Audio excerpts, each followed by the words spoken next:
Okay, I think we're live and I'm ready. So this Sunday night chat is going to be about the inheritance of the people of Israel. Now, I got this little, not the best picture in the world, but not the worst one. You can see a couple names that go across it. But what I really just want you to see is that how the lands line up towards one another. Now, if you can't see it, it's in smaller letters. Right here it says Benjamin, and right here is Judah. Now, the reason why this is important is because both tribes, well, all tribes actually have the presence of Levite priest at any given time and date. But the thing with these two tribes, just like because the Levites don't count, you can't use the Levites as one of the tribes that get to stay in the promised land because the Levites were everywhere that the people were sent. They were in and amongst the people. It would only make sense. But just look at that real quick. It's Benjamin. This is Judah. And it's important that people at least give thought to it, because when I read this right here to you, at the end of the Genesis, one moment. And we're going to read when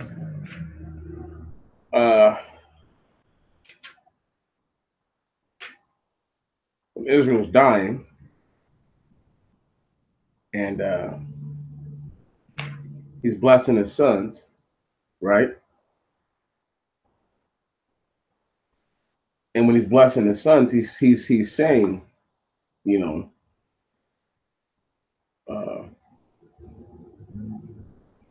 the word I'm looking for? He's breaking down exactly how's this going to work out with everybody, right?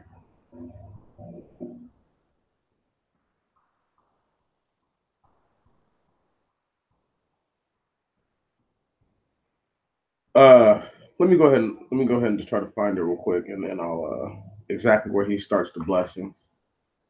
Okay, here we go. Verse 1 of chapter 49, it seems.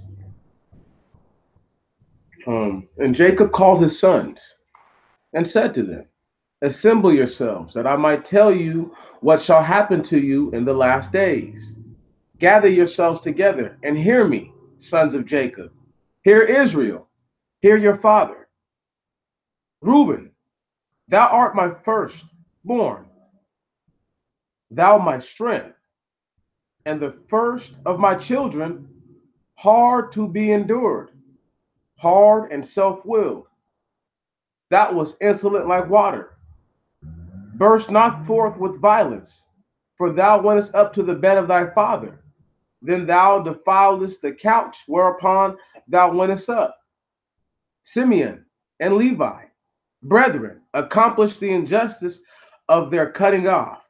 Let not my soul come into their counsel, and let not my inward parts contend in their conspiracy. For in their wrath they slew men, and in their passion they hewed a bull. Cursed be their wrath, for it was willful, and their anger, for it was cruel. I will divide them in Jacob and scatter them." Stop right there. This is why Simeon's not with Levi right now to this day. This is why he's with Judah in the first place. Just keep it pushing. And once again, Reuben, he obviously says who's his firstborn, he messed up, by sleeping with his father's woman. That's what it means when he defiled his couch. Here we go. Verse 8, Judah, thy brethren have praised thee, and thy hands shall be on the back of thine enemies. Thy father's son shall do thee reverence. Judah is a lion's whelp. From the tender plant, my son, thou art have gone up, having couched that liest as a lion and as a whelp, who shall stir him up? A ruler shall not fail from Judah, nor a prince from his loins, until there come the things stored up for him, and he is the expectation of nations. Stop right there. Let me go ahead and tell you why that just told you why black people are so special in so many different ways. Because when I read the other inheritance to you, the one that's given to them by Moses in a little bit, it's worded differently. Moses doesn't say almost anything the same. There's a couple things, but not nearly as many. Judas has the most far-reaching of all of the inheritances, and we're going to keep reading. And when it says he's the expectation of nations, are black men? Let's just use black men. Are black men not what people look at as like a barometer for a lot of different things? Let's not joke with ourselves. Let's not lie to ourselves. That's what it is. So, then, here we are. Verse 10, I want to say. A ruler shall not fail from Judah, nor a prince from his loins, and there shall come the things stored, until there come the things stored up for him. That's talking about the captivity and all the bad things. That's why it says there's nobody's going to fail from his loins until the things that are stored up for him. So Jacob knew what was going to happen. However, we're going to keep it pushing. And he is the expectation of nations. 11, binding his foil to the vine and the foil to his asses to the branch of it, he shall wash his robe in wine and his garment in the blood of the grape. His eyes shall be more cheering than wine, and his teeth whiter than milk. Zebulun shall dwell on the coast, and he shall be by a haven of ships, and shall extend to Sidon. Issachar has desired that which is good, resting between the inheritances. And having seen the resting place that is good, and the land that it was fertile, he subjected his shoulder to labor and became a husbandman. Dan shall judge his people as one tribe two in Israel, and let Dan be a serpent in the way, besetting the path, biting the heel of the horse, and the rider shall fall backward, waiting for the salvation of the Lord. Gad, a plundering troop, shall plunder him, but he shall one second. But he shall plunder him, pursuing him closely.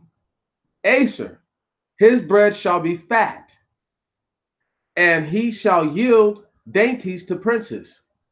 Naphtali is a spreading stem, bestowing beauty on its fruit.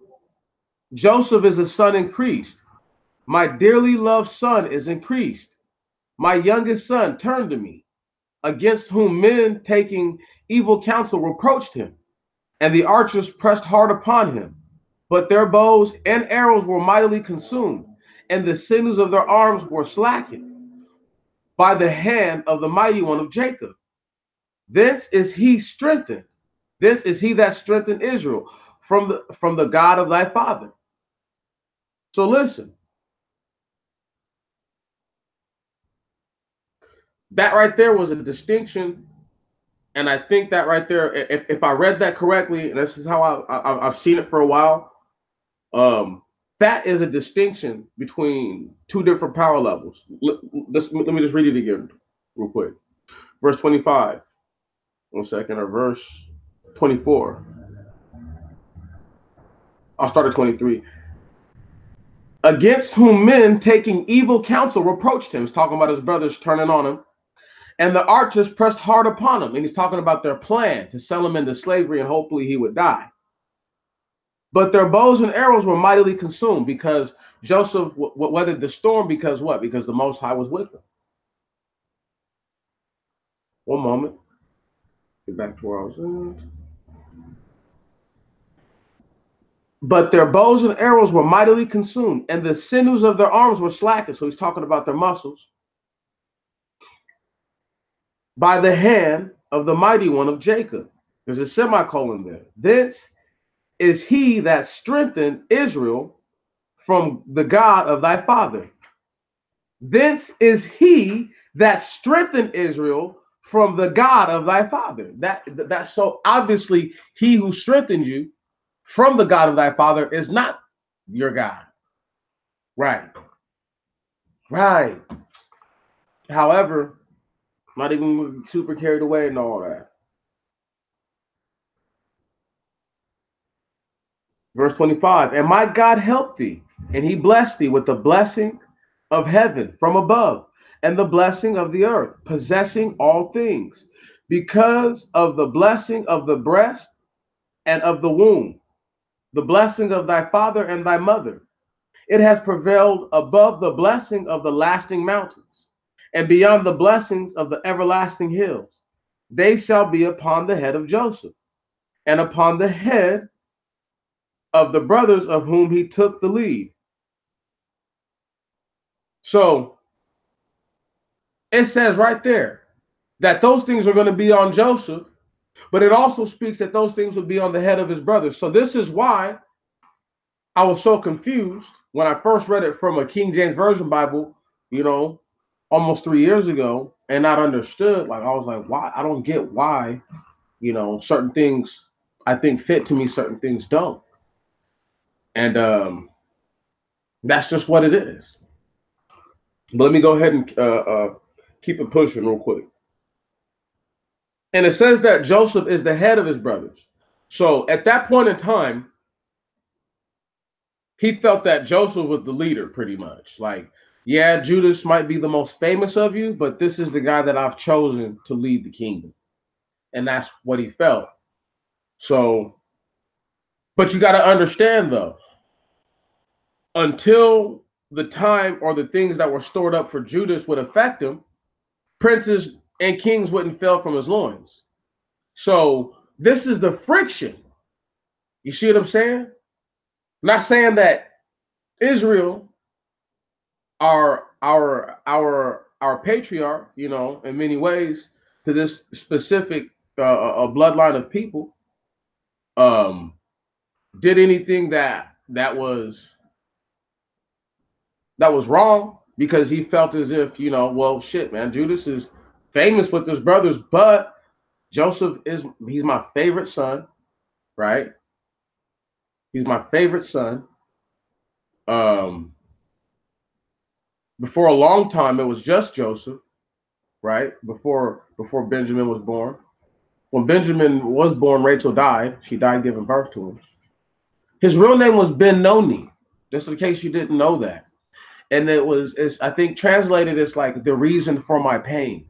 And then when she passed away, Israel renamed him to Benjamin. But that's neither here nor there. Back to the point, and back to all this. Joseph is the head of all the tribes, as you just heard.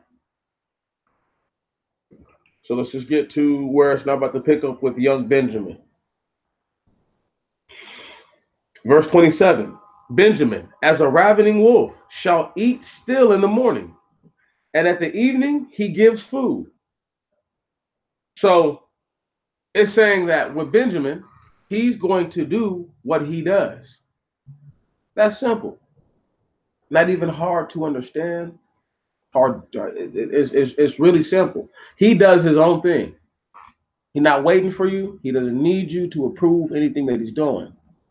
So this is why he does him. This is, and I'm sure real Benjamites to this day are very much the same. But then follow as it says that that's how he does in the morning. So he eats by himself in the morning. He does his own thing in the morning. But what does he do in the evening? And at the evening, he gives food. So he's a little brother to all these guys. He's the youngest. The expectation for what he's supposed to do and what he's going to do, I'm not going to say is lesser than all of his brothers, but he's the youngest. So, right, he's going to pretty much be up under these dudes. And then this is why I like this picture a lot, because once again, in the middle of it, right here is Benjamin. And he's surrounded by his brothers, just like a little brother should be, you know? So that way you can keep him in check. Because remember the little episode that he went on before all this in the book of the Judges, or after all this, I should say. Um, so at the very last part, he's pretty much saying, where are we at? Verse 28, all these are the 12 sons of Jacob, and their father spoke these words to them, and he blessed them, and he blessed each of them according to his blessings, according to his blessing. And he said to them, I am added to my people. Ye shall bury me with my fathers in the cave, which is in the field of Ephron, the Kittite, in the double cave which is opposite Mamre, who's an Amorite, in the land of Canaan, the cave which Abram bought of Ephron the Kittite for possession of a sepulchre. There they buried Abram and Sarah, his wife. They buried Isaac and Rebekah, his wife. There they buried Leah. In the portion of the field of the cave that was in it, purchased of the sons of Ket. And Jacob ceased giving charges to his sons, and lifted up his feet on the bed, and he died, and was gathered to his people. So that's the end of the very first of the blessings. Quick recap. So obviously, if we start at the very first part of it, where's he at?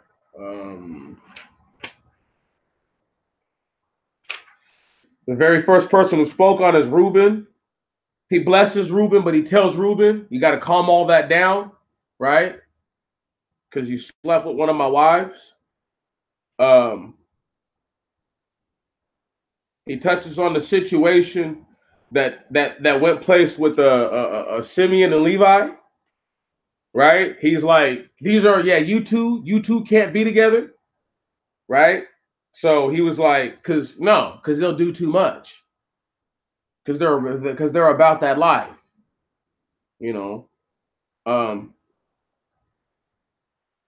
Then when he speaks to Judah or Judas, depending on who's saying his name, in which translation, Judah, and once again, to me, is giving the largest portion of what you call the blessings.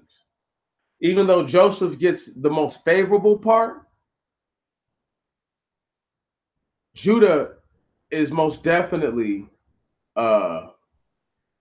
Judah's most definitely the guy who has the brunt of the responsibility. Then when you move on from Judah, right, and it talks about all the different things from him. You know, he's the law keeper for the people initially. That changes to Dan after Moses changes it, but we'll get to that in a moment. Zebulon. Let's talk about Zebulon and Issachar. Zebulon is the one who dwells on the coast. So these are the black people. This is why I know that the true children of Israel are people who are dwelling on the coast now. So I would argue, and I would say that any so-called groups of black people who didn't already initially live on the coast of what they call Africa, which is the western part, before the mass deportation, which led to their indentured of a specific group of so-called Negroid people, it's believable that those that were left behind in bulk and in number are probably from Zebulon, more than likely. This is a true story. Even though people, because right now they're still with the Assyrians, but the Assyrians nation is how big? What is the original? I'll get to all that stuff in a little bit, but I just want to just put all those seeds out there, you know, and throw them out there on the ground, and hopefully they land in some good soil. But as I was saying, So Issachar, right? They said has desired that which is good, resting between the inheritances. So he's in a spot between his brothers, hanging out, hanging on. Nothing wrong with that. Says, and became a husbandman.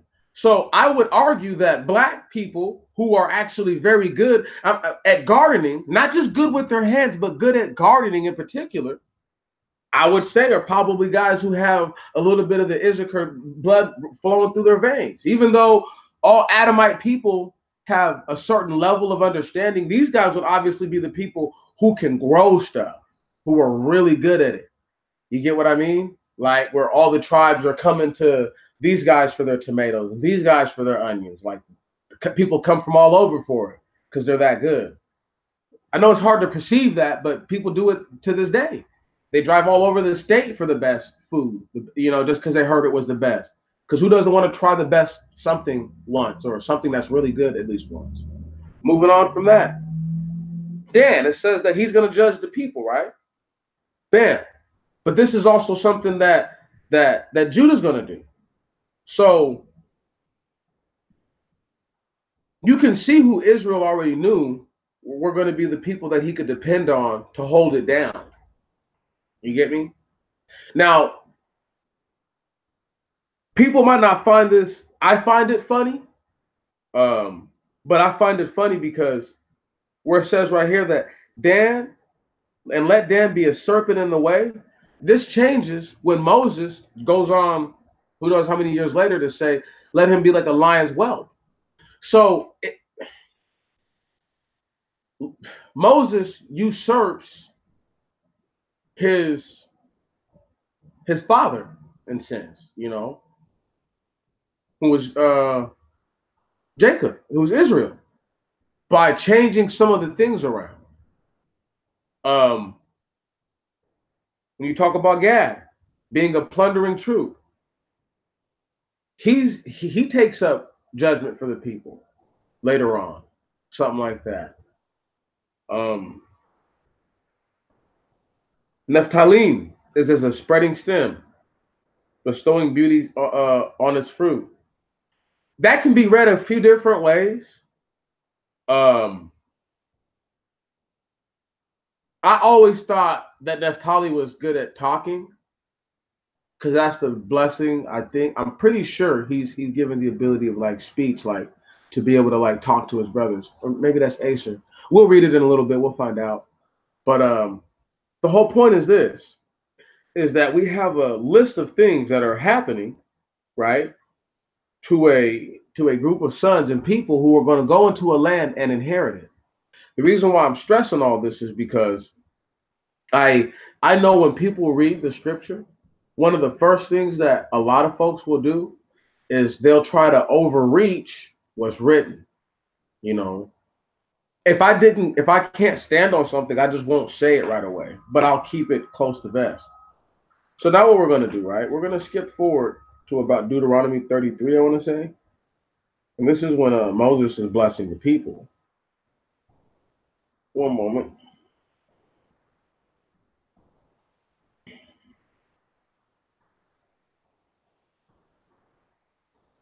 And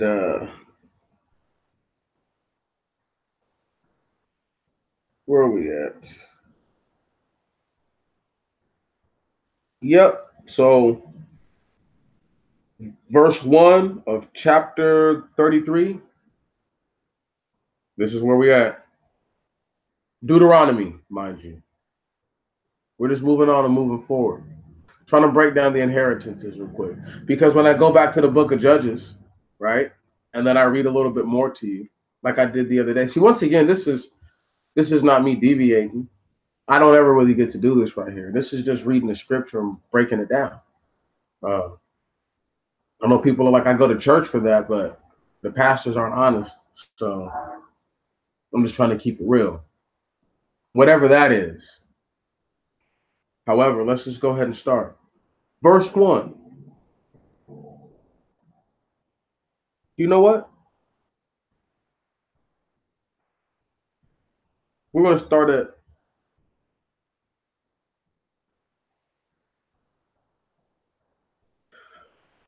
Verse 4. The law which Moses charged us, an inheritance to the assemblies of Jacob. And he shall be prince with the beloved one. When the princes of the people are gathered together with the tribes of Israel. Let Reuben live and not die, and let him be many in number. And this be the blessing of Judah. Hear, Lord, the voice of Judah, and do thou visit his peoples. His hands shall contend for him, and thou shalt be a help from his enemies. Right there. Boom. So the Most High is a direct buffer between Judas and his enemies. But his hands do everything for him. And to Levi, he said, give to Levi his manifestations and his truth to the holy man, whom they tempted in temptation. They reviled him at the water of strife. Who says to his father or mother, I have not seen thee, and he knew not his brethren, and he refused to know his sons. He kept thine oracles and observed thy covenant. They shall declare thine ordinance to Jacob, and thy law to Israel. They shall place incense in the time of thy wrath continually upon thine altar. Bless, Lord, his strength, and accept the works of his hands. Break the loins of his enemies that have risen up against him. And let them not that hate him rise up. And to Benjamin he said, the beloved of the Lord shall dwell in confidence, and God overshadows him always, and he rested between his shoulders. Okay, so true Benjamites, their true blessing, right? Before there's ever a friction between the tribes of how they conduct themselves, they have a pretty robust blessing, you know, where the Most High is gonna, the beloved of the Lord shall dwell in confidence. So if Benjamin is the beloved of the Lord, couldn't tell you why. So he must be the same loved one that was spoken on before. Right on. However, just keep it pushing. And God overshadows him always. So Benjamin is the overloved, is the beloved one, because the Most High overshadows him, and he rested between his shoulders. So the Most High, he's really with this dude still to this day. The righteous ones. These are compound to what happened before. Right. These are compound things that happened before. If it just said that Benjamin is ravenous as a wolf, right? Let him be as the ravenous wolf. Let him be still in the morning, and then he shares whatever he gets in the evening. Then it says right here that, man, people don't even understand what's really going on. This guy Moses literally like undid some of the things that he may have thought were unjust or unrighteous for his own blessing, for the Levites. He pretty much says because they denied their people, like, I don't even know these dudes right now, you know, and that's what got them a W. That's how it goes. That's how it's supposed to be. That's how you want it to be. See, one of the issues that a lot of people have is that when they're listening to the scripture, is they want to believe that everything that they've been told and only that is right and nothing else. So you have to sometimes understand that they don't know any better. You know, there's a long time, like, and I'm trying to put together what is going to be a work of art right now, because I'm going to go and show the progression of how I first thought to how I think now. And it's not like ever evolving. It's just the things that make sense are going to be considered. The things that no longer make sense, right, will be forgotten about or left behind. And those that are in question, we just put off to the side. Let me just go ahead and continue now. One moment.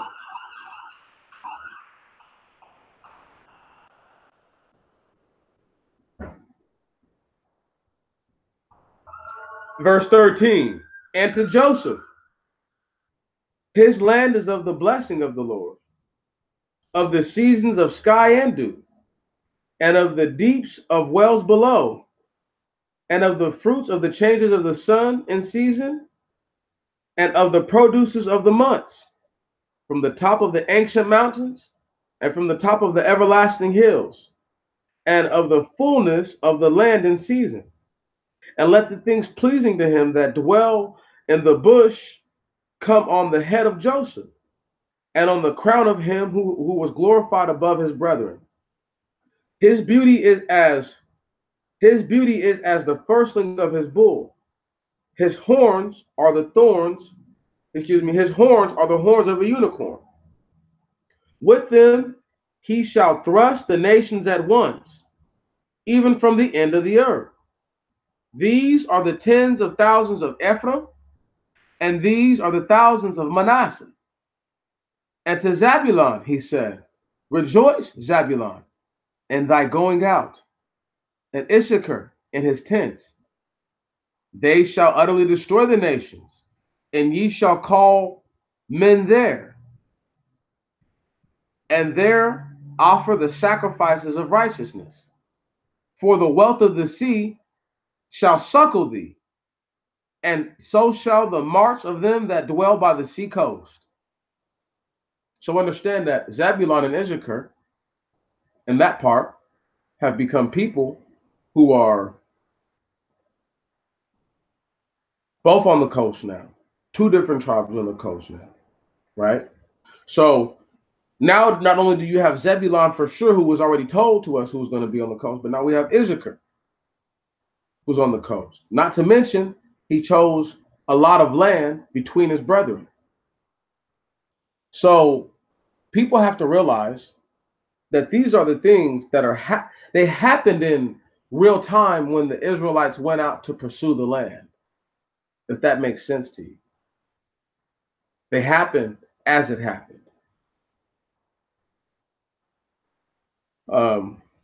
Here we go. We're at verse 20. And to Gad he said, Blessed be he that enlarges Gad. As a lion he rested, having broken the arm and the ruler.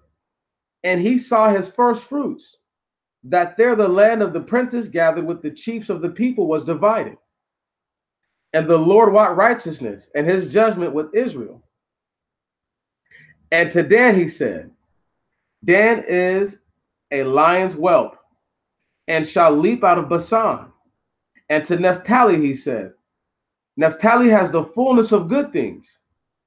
Let him be filled with the blessing of the Lord. Let him inherit the west and the south. Okay, so it is Asher, it's right here. And to Asher he said, Asher is blessed with children, and he shall be acceptable to his brethren, and he shall dip his foot in oil. His sandals shall be iron and brass, as thy days, so shall be thy strength. So what I meant was, by having like the ability to speak, was somebody who's acceptable to their brethren. This is somebody who can get through to them. You know what I mean? Like he can always. This is why I know that when we deal with certain black people, right, who I have to call them special, because if this dude's really from Zebulon, right, or he has a Zebulon dominant a gene pool, and let's just say it happens in one generation, because this guy comes from a man or a woman who have dominant genetics from that background, and they dominate the other person's genetics. That makes it to where they're more like these other tribes than not. So their blessings that they would have received, right? Because they're cursed people. But it never did it say that these things stop happening for the people. Right. Right. It doesn't, it never says that it stopped happening for them. Never. The Most High just says, I'm going to send you into captivity. Like, The curses are a caveat to the blessings. You don't subtract the blessings and then it's just cursed, because how would we still be alive right now? Right. Some of these blessings explain how people have lived forever through some of the most trying times. But yet they can't see that. They don't want to see that. That's too easy. They think I'm giving the Most High too much credit now, I guess. You know, because they don't get no credit. Because it has nothing to do with what they did. It's all because thousands of years ago, these were words that were spoken, and they were genetically. It's like, as he taught these things to the people, he spoke new genetics on them. They believed it so much that their body manifested different molecules that would accommodate for what the blessing said. As if the Most High himself literally changed these things. I don't know how else to explain it. Let me keep it pushing, though.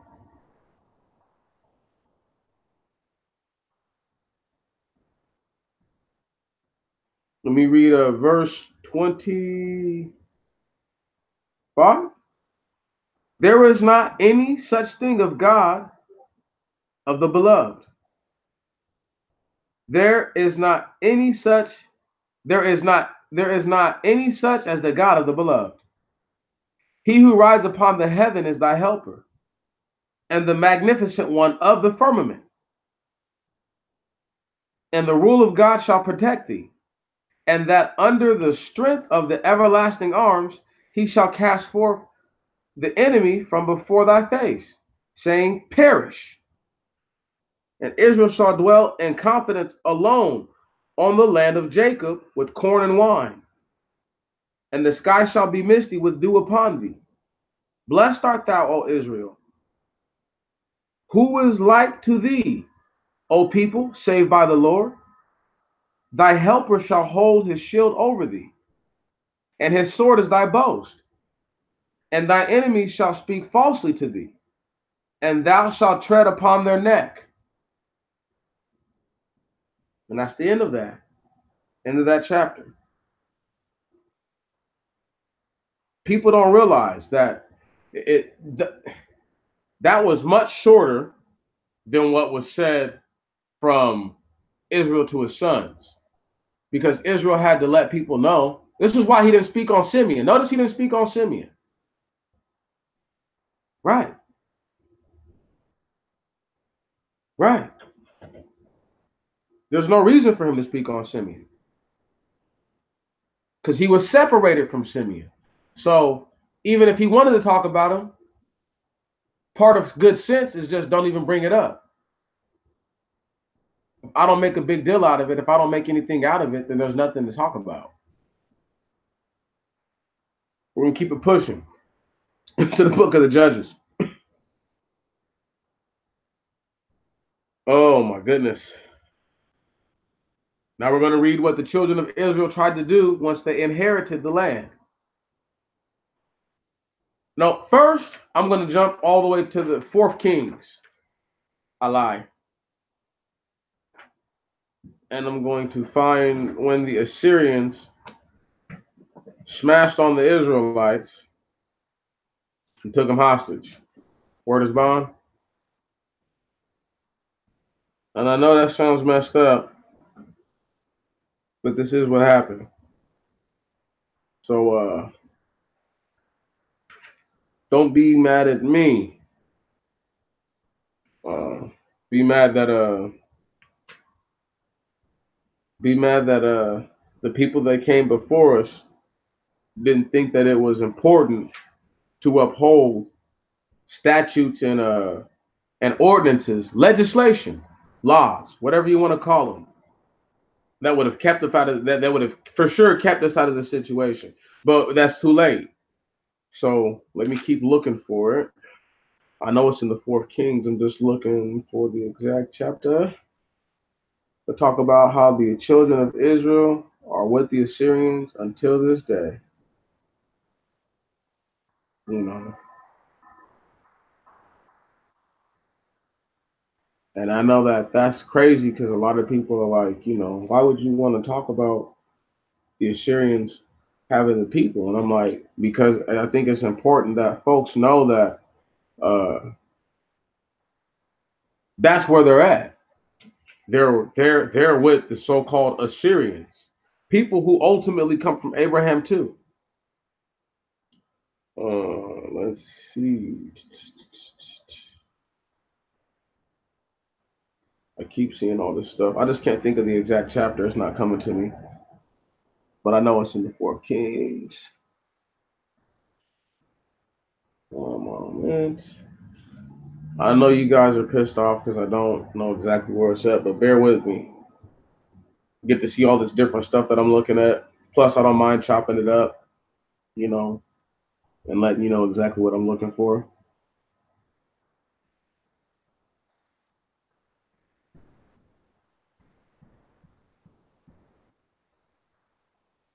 Okay, I think I'm getting real close. Yep, here we are.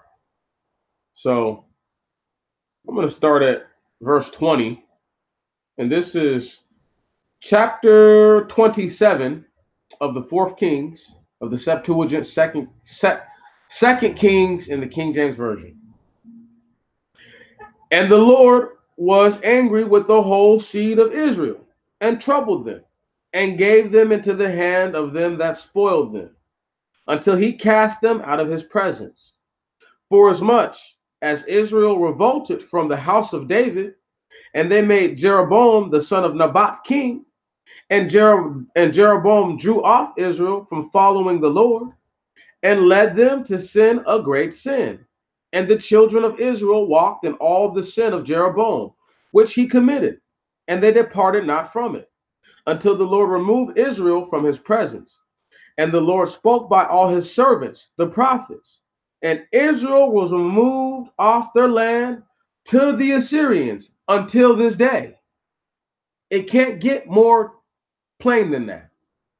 But just so that way you don't think I'm tripping, I'm about to back myself up about what I said yesterday about Benjamin. I'm going to go find it real quick about Solomon, when Solomon is told that, yeah, bruh, I know you don't want to believe it, but check this out. I'm about to take the whole kingdom from you, right? I'm about to take the whole kingdom, and guess what's going to happen? It's over. You feel me? It's over. I'm taking all of it because apparently you don't believe, you know what I'm saying, that I have to touch you. You feel me? You don't believe that I'm going to do something to you because you don't think that it's real, dog. So let me look for the part exactly where it's at, where Cuz tells Solomon. I'm almost right there. I'm looking for Selenite, and I'm pretty sure he's the same dude who blesses, um, the same guy that blesses, uh,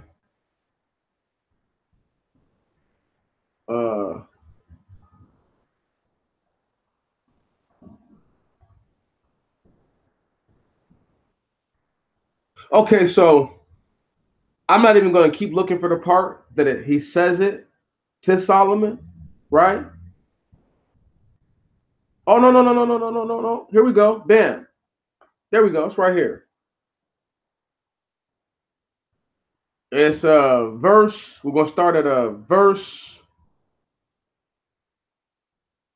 Fuck that. We're going to go back. We're going to start at verse 1 of the real shit. The Third Kings, chapter 11, verse 1. Now let's go ahead and get to the nitty gritty. And King Solomon was the lover of women, and he had 700 wives, princesses, and 300 concubines. And he took strange women, as well as the daughter of Pharaoh, Egyptian, Moabitish, the children of Lot, Ammonitish, the children of Lot, Syrians, the children of Nachor, and Idumeans, who are the children ultimately of Abraham, but more specifically Esau, Kittites, who are a a branch of the people from Canaan, if I'm not mistaken, and the Amorite, who were also Canaanites, but a specific branch of the Canaanite. Is that not specific? But let's just keep it pushing. Of the nations concerning whom the Lord forbade the children of Israel, saying, Ye shall not go into them, and they shall not come into you, lest they turn away your hearts after their idols. Solomon clave to these in love. And it came to pass in the time of old age of Solomon that his heart was not perfect with the Lord. I'll stop right there. So when Solomon was younger, he was good to go, right? As he got older, he started to fall off, started to become like an old, nasty, a dirty old man, right? You see what I'm saying? But let's just keep it perfect, and let's just keep it honest. And when I say perfect, I mean perfect as in this is what Solomon did. This is what he did. Perfect, Solomon. You did everything right in your own eyes because you were so wise. But everybody kisses this dude's you know what and praises, and they extol him to the stars. Hold on, let's go ahead and hit it real quick though. And it came to pass in the time of the old age of Solomon that his heart was not perfect with the Lord his God, as was the heart of David his father. So that's saying that David in old age was still right with the Most High. He didn't turn over a new leaf. And the strange women turned away his heart after their gods. Then Solomon built a high place to Chamos, the idol of Moab, and to their king, the idol of the children of Ammon, and to Astarte, the abomination of the Sidonians. And thus he acted towards all his strange wives. So they're saying that he did this for every single one of the wives that was strange. So if out of the 700 chicks, let's just say only 100 of them are strange women from the 7 different nations. 100, you're talking about 100 different women have him worshiping their gods. You can pick the number, but it is at least 7. So you can say only one woman from each one of those nations he was married to, and all the rest of them were Israelite women, if you want to believe that. And still, you have him with 7 different people able to give him things that he should not have in his mind.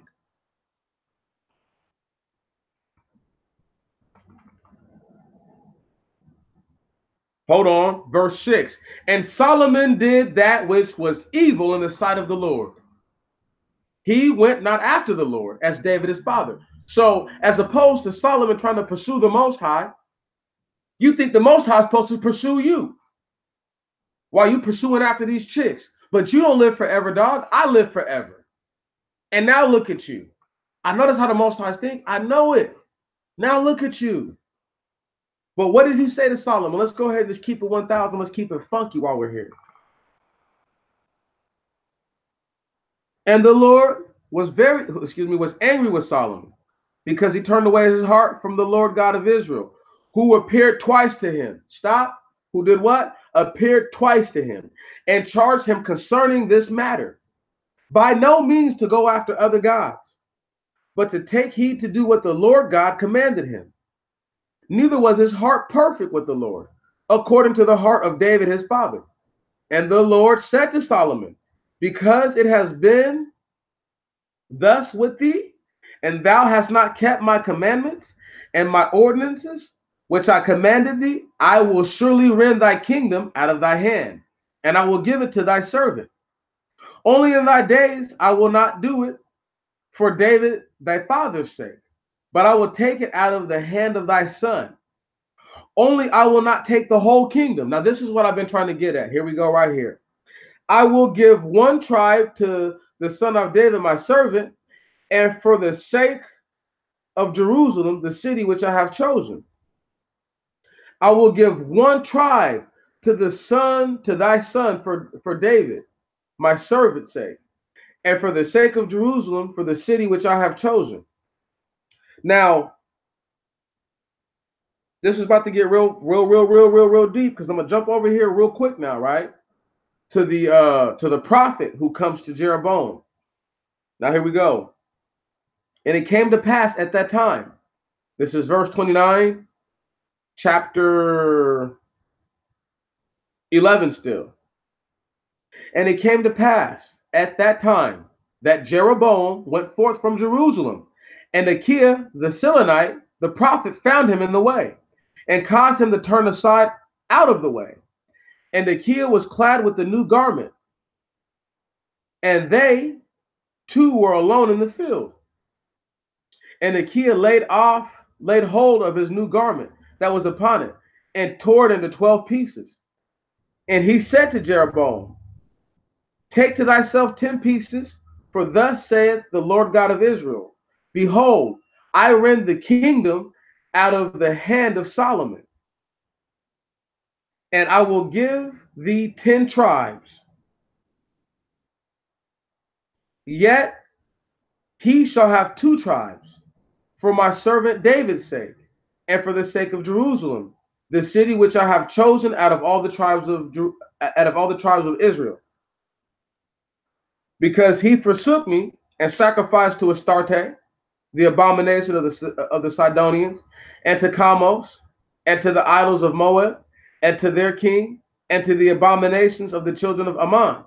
And he walked not in my ways, to do that which was right before me, as David his father did. Howbeit, I will not take the whole kingdom out of his hand, for I will certainly resist him all the days of his life, for David my servant's sake, whom I have chosen. And the part where I says, for I will certainly resist him all the days of his life, that's in parentheses. And that's him talking about he's going to resist Solomon. But I will take the kingdom out of the hand of his son, and give thee 10 tribes. But to his son I will give the 2 remaining tribes, that my servant David may have an establishment continually before me in Jerusalem, the city which I have chosen for myself to put my name there. And I will take thee, and thou shalt reign as thy soul desires, and thou shalt be king over Israel. Stop right there. So Jeroboam's soul desired to be an evil, dirty bastard.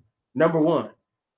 But if I went back to how Jeroboam got to where he was at in the first place, Solomon broke a key rule, which was to never allow the children of harlots, right, into the congregation. You know what I'm saying?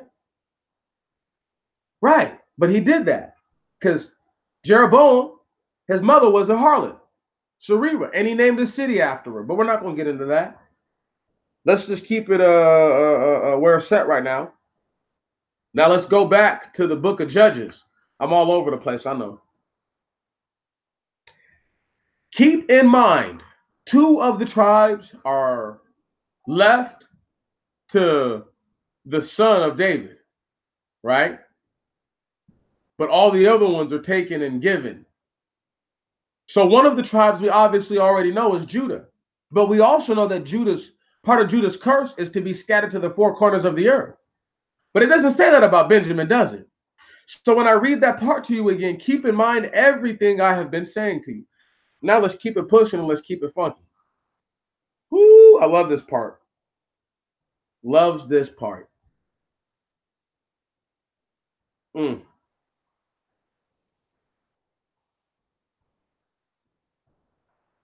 We are going to start at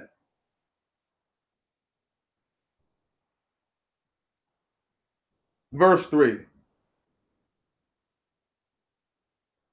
Chapter 1 of the book of the Judges. And Judah said to his brother Simeon, come up with me into my lot, and let us array ourselves against the Canaanites. Now stop right there. Now I know that a lot of people are like, well, Simeon doesn't have a blessing or a curse. True, very true. But that means that wherever Simeon's at, he's liable to be subjected to the same treatment as all the other Israelites, as crazy as that may sound. Right? So with that said, it would behoove us to at least consider that some of the people who were with Jehudites who, even though they may have made it with Canaanites, they may not have so much. So they may have a more Semitic dominant blood. What that means is that they don't have a servile, subjective mentality like Judah does. Now let's keep it pushing. Uh-oh. And Judas went up, and the Lord delivered the Canaanite and the Perizzite into their hands. And they smote them in Bezek to the number of 10,000 men. Let's go ahead and just skip forward because they smashed on these dudes, right? I'm going to get all the way to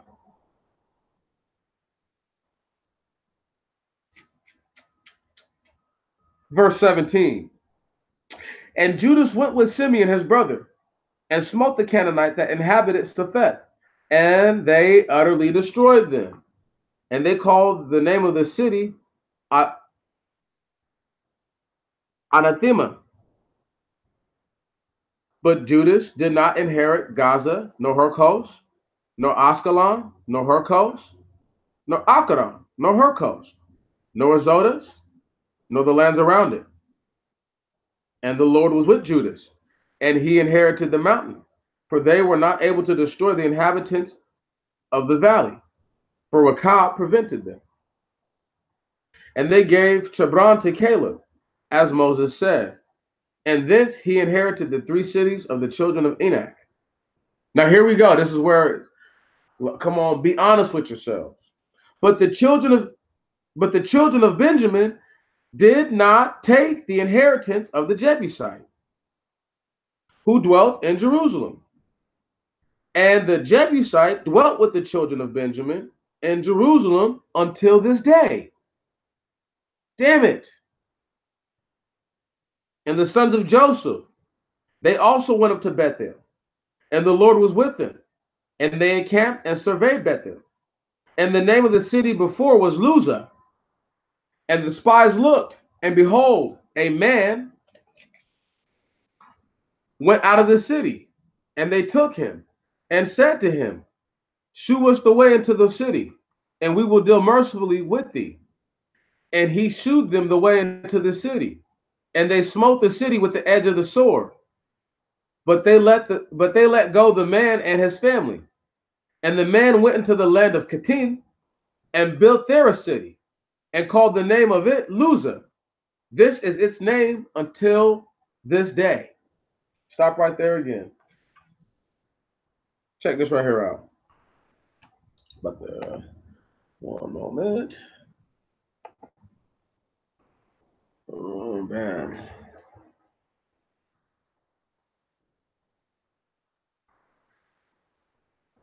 City.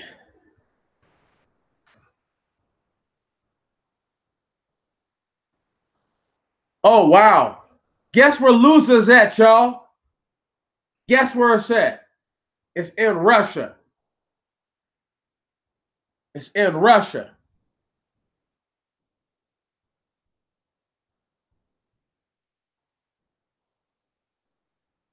People think that we don't know any better. Now, if I told y'all something deep about Russia real quick, I'm going to give y'all a little perception into something that I never talked about because I never got to talk about it because it was ripped out of my hands. But I was going to do this thing where I was going to show that Melanesian DNA was found in Russian caves. You know who Melanesians are? Japhetites. Where they do that at? Let's just keep it pushing though. Verse 27. And Manasseh did not drive out the inhabitants of Bethshan, which is the city of the Scythians, nor her towns, nor her suburbs, nor Thanach, nor her towns, nor the inhabitants of Dor, nor her towns, nor the inhabitants of Balak, nor her suburbs, nor her towns, nor the inhabitants of Megiddo, nor her suburbs, nor her towns, nor the inhabitants of Jablam, nor her suburbs, nor her towns. And the Canaanite began to dwell in this land. Stop right there. So when it says what it's saying, right, let's just go ahead and distinguish. The only one that didn't have a suburb, right? Was Dor, D-O-R. That's the only one that didn't have a suburb. Only one that was built of towns. So obviously there's enough history there. There was enough information when they wrote this to know that. The reason why I point that out is because they had suburbs way back then. Can you dig it? A suburb is not new. So the nicer parts are the real nice stuff is not new. And it said that the Canaanite began to do what? It began to move there. But that's the specific Canaanite. That's not the Amorite or the Evite, because it doesn't say. So I have to think it's either the entire group of all Canaanites or it's the specific Canaanite. However, let's just keep it pushing. Verse 28. And it came to pass when Israel was strong that he made the Canaanite tributary. Fucking A. I've been waiting to get here. Check this out. You can't make somebody a tributary unless they're servitile, dog. That's it. You're not going to make me a servant to you unless I have that in me to be a servant to you.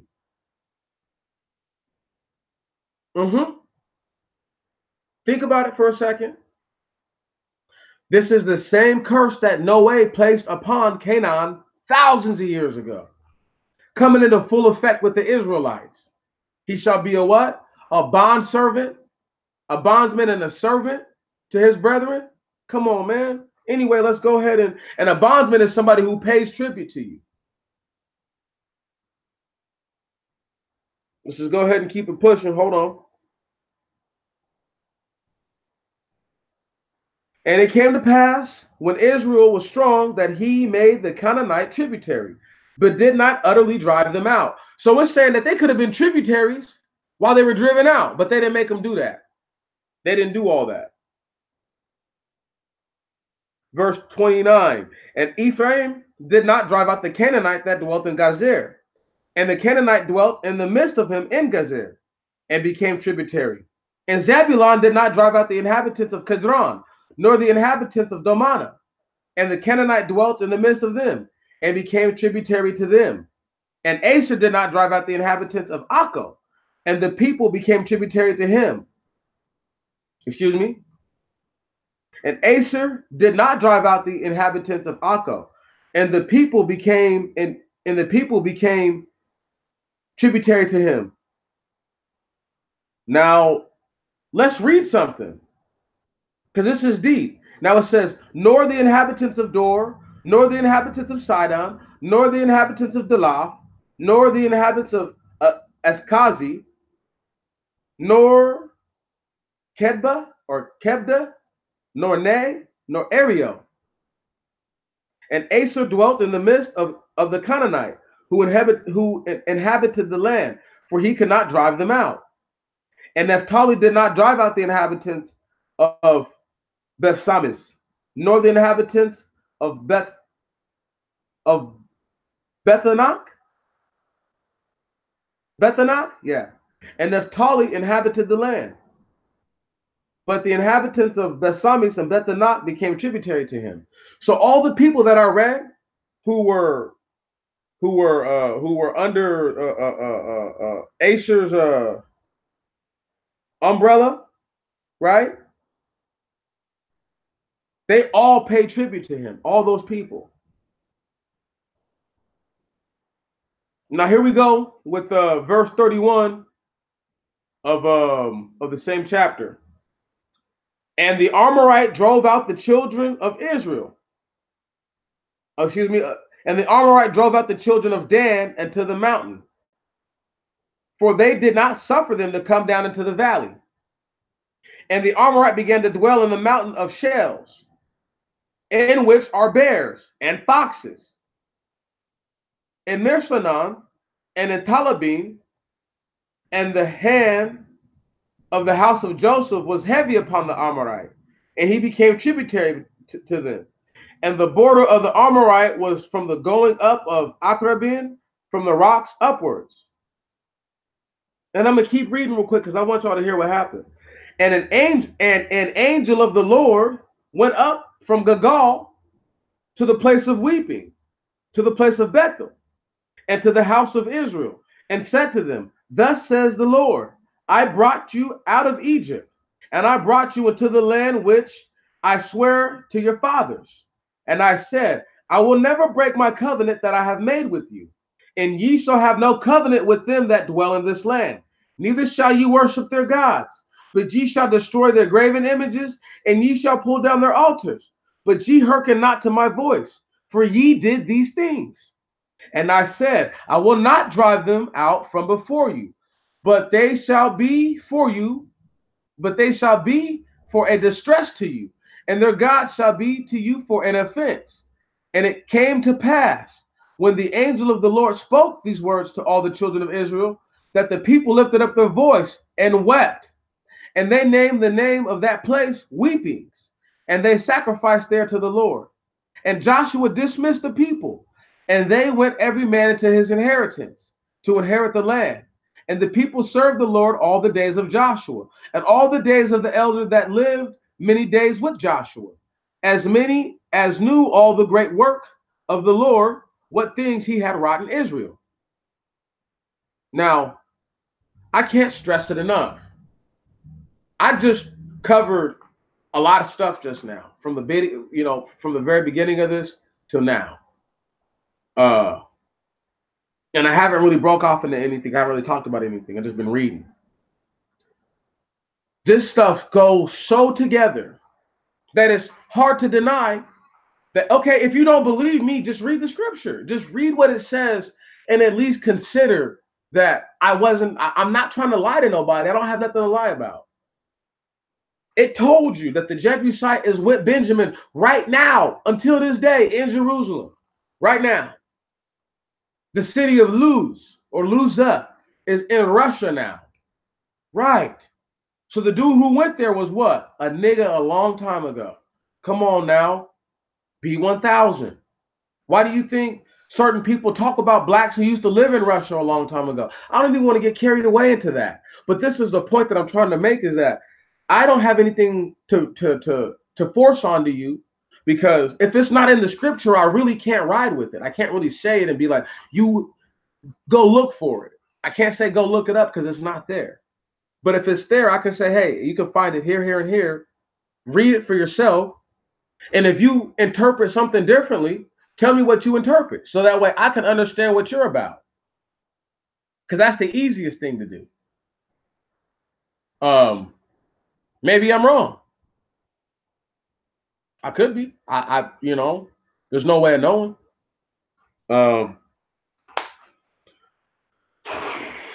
What else do I want to talk about? Paul, real quick. Let me go to the book of Corinthians. And it's very interesting. And I'm going to go to the book of Jude also in a moment. But in the book of the Corinthians, there's a very interesting passage that it gets overlooked because it's easy to overlook. It's easy to just ignore it. Like Pasha, it doesn't mean nothing.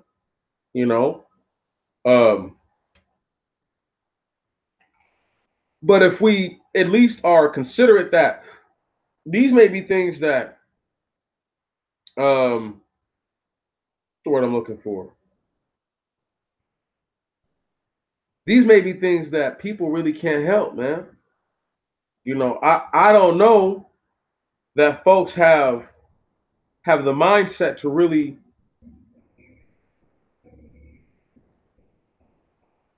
check it all out. Now, I'm not gonna break off into where he lies about the creation, but let me just hit this right here real quick. This is in chapter 9 of 1 Corinthians.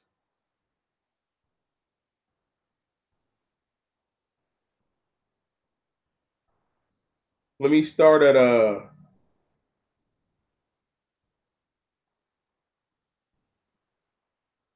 here we go. Damn, this is deep. Verse 20. I'm not even going to read the other stuff before it. I'm just going to hit it and then I'm going to leave it alone. Verse 20. and 21. Well, I'm just gonna keep reading until it doesn't make until he veers off into some other shit. And unto the Jews, I became as a Jew. What? Listen. And unto the Jews, I became as a Jew, that I might gain the Jews. To them that are under the law, as under the law, that I might gain them that are under the law. To them that are without law, as without law, being not without law to God, but under the law to Christ. I don't see how that's even possible. That I might gain them that are without the law. To them, to the weak became I as weak, that I might gain the weak. I made all things to all men. I might by all means save some. Stop right there. Did you hear that? He became a homosexual to save the homosexuals. I became a pedophile to save the pedophiles. Right. I became a robber of old people to save the robbers of old people. Right. That shit doesn't make any fucking sense. But hold on. Did he not just told you he became as a Jew first? He had to distinguish that. So he's not really an Israelite. He's not a Jew. Whatever a Hebrew, he's not none of that. He's not even.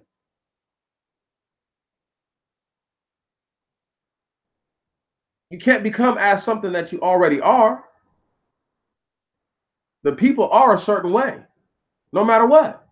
You can't change that. It's not up to him to make that decision all by himself. He doesn't have, who has that kind of juice that you can tell the Most High what to do? Right. That's impossible. It's bullshit. I'm not going to entertain it. However,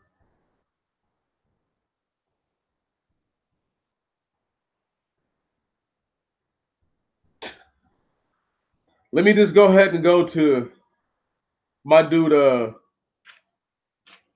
Jude, real quick. No. Book of the Romans, chapter 15.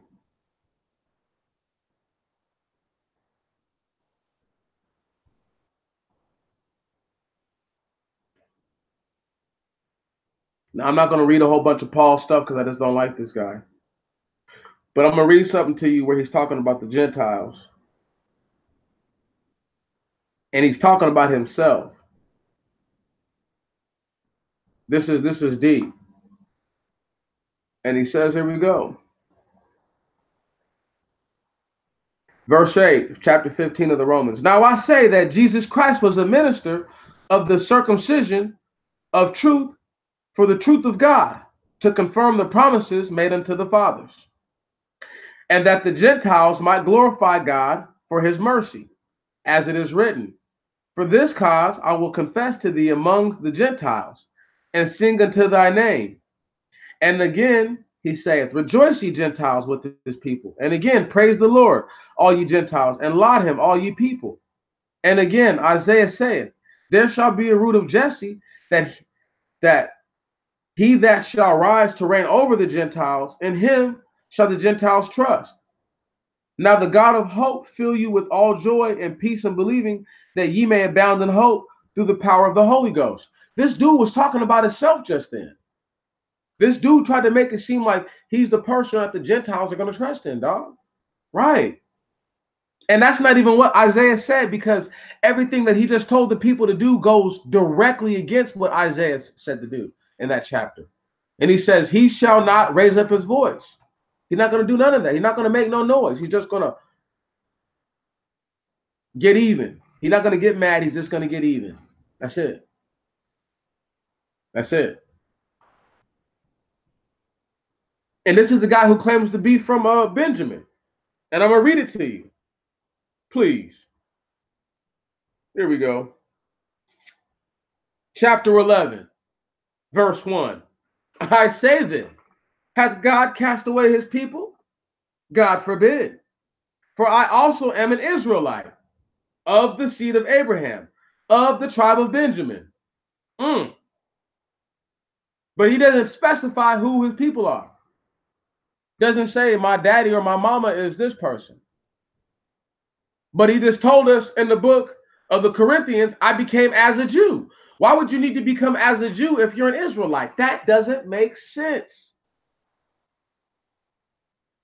A meek man, a humble man, can reach all men. He doesn't need to formulate his plan or his ways to their conformity of life. He doesn't need to do that because he can humble himself to being empathetic to the cause of another, to the plight of another. He need not immerse himself in their lifestyle to seek to gain their approval.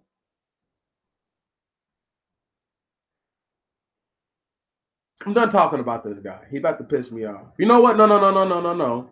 Let me read this last part to you because I always say this, and I promise to God, if you listen to me, maybe right now it'll make sense.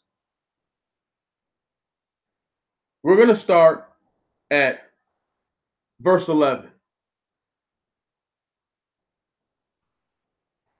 I say then, have they stumbled that they should fall?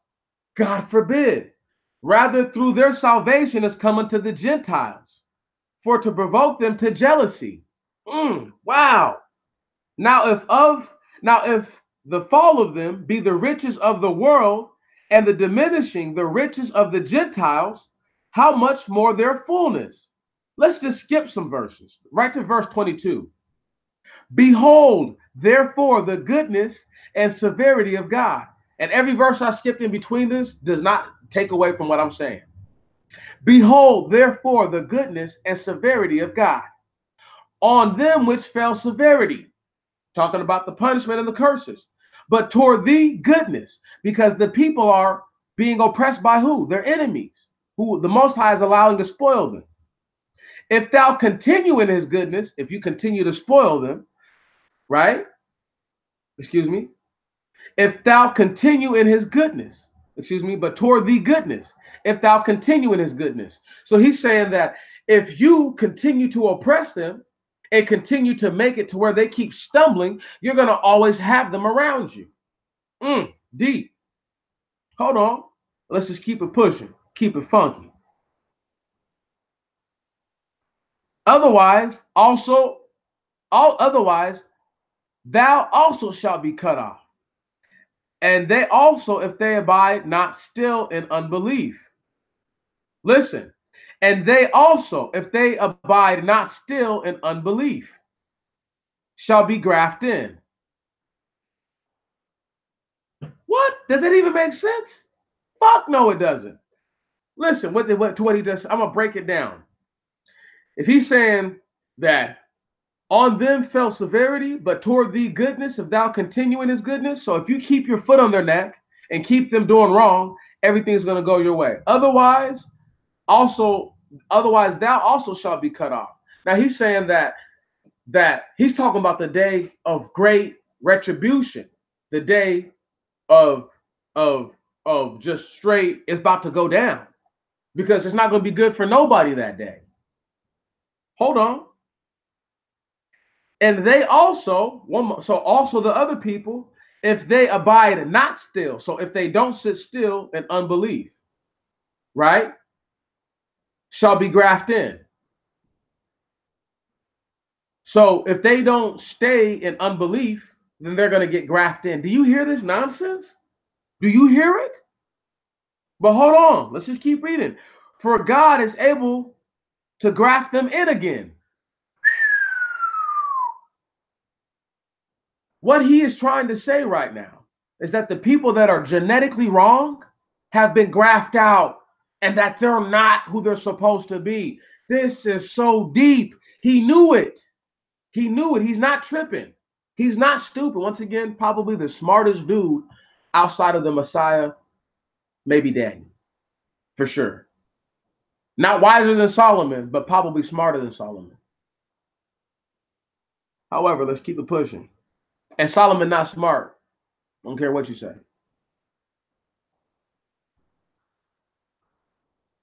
Verse 24. For if that were cut out of the olive tree, which is wild by nature, and were grafted contrary to nature into a good olive tree, how much more shall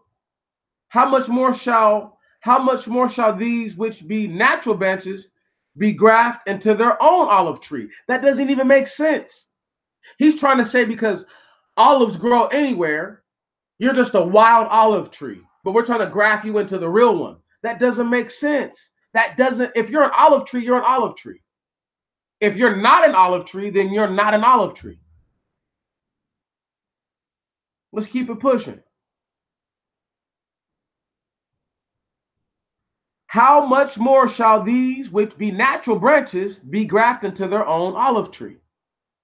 So he's saying that how can the people who are naturally of this covenant, right? How are they going to get grafted in if you get grafted in? He's talking about taking their spots, talking about replacing them, usurping the people. Listen to what he's saying. Verse 25, for I would not, brethren, that ye should be ignorant of this mystery, lest ye be wise in your own conceits, that blindness in part is happened to Israel, unto the fullness of the Gentiles be come in. So even he knows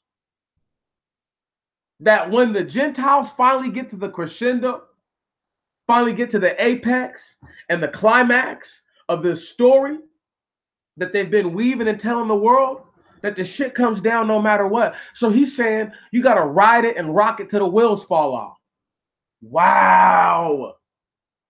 That's what dog is. I swear that's what he just said. For this is my, verse 27, for this is my covenant unto them, when I shall take away their sins, as concerning the gospel. They are enemies for your sakes. They are enemies for your sakes. But as touching the election, they are beloved for the Father's sake. Stop right there. He said already he knows that there's people who are chosen from the Father who you better not fuck with. Because if you do, it's going to go down. Can you dig it? Can you dig it? This shit is too real right now, y'all. It's too real. And what does this guy say to cover his own ass while he's saying all that? And so all Israel shall be saved, as it is written, there shall come out of Zion the deliverer, and shall turn away ungodliness from Jacob. This dude is not dumb. He knows what's going on, y'all. He's not stupid, but he's trying to play. He always trying to play in the scripture. He always trying to play with the words. For this is my covenant unto them, when I shall take away their sins. As concerning the gospel, they are enemies for your sakes. But as touching the election, they are beloved for the Father's sake. So he's just letting you know, until everybody's repented for, you can bust these niggas' head, keep them down, right? And then the elect, don't mess with them. Because as long as you oppress these other dudes, the elect will be oppressed. This is the same blueprint they're following to this day. Tell me I'm lying, somebody. This shit is crazy.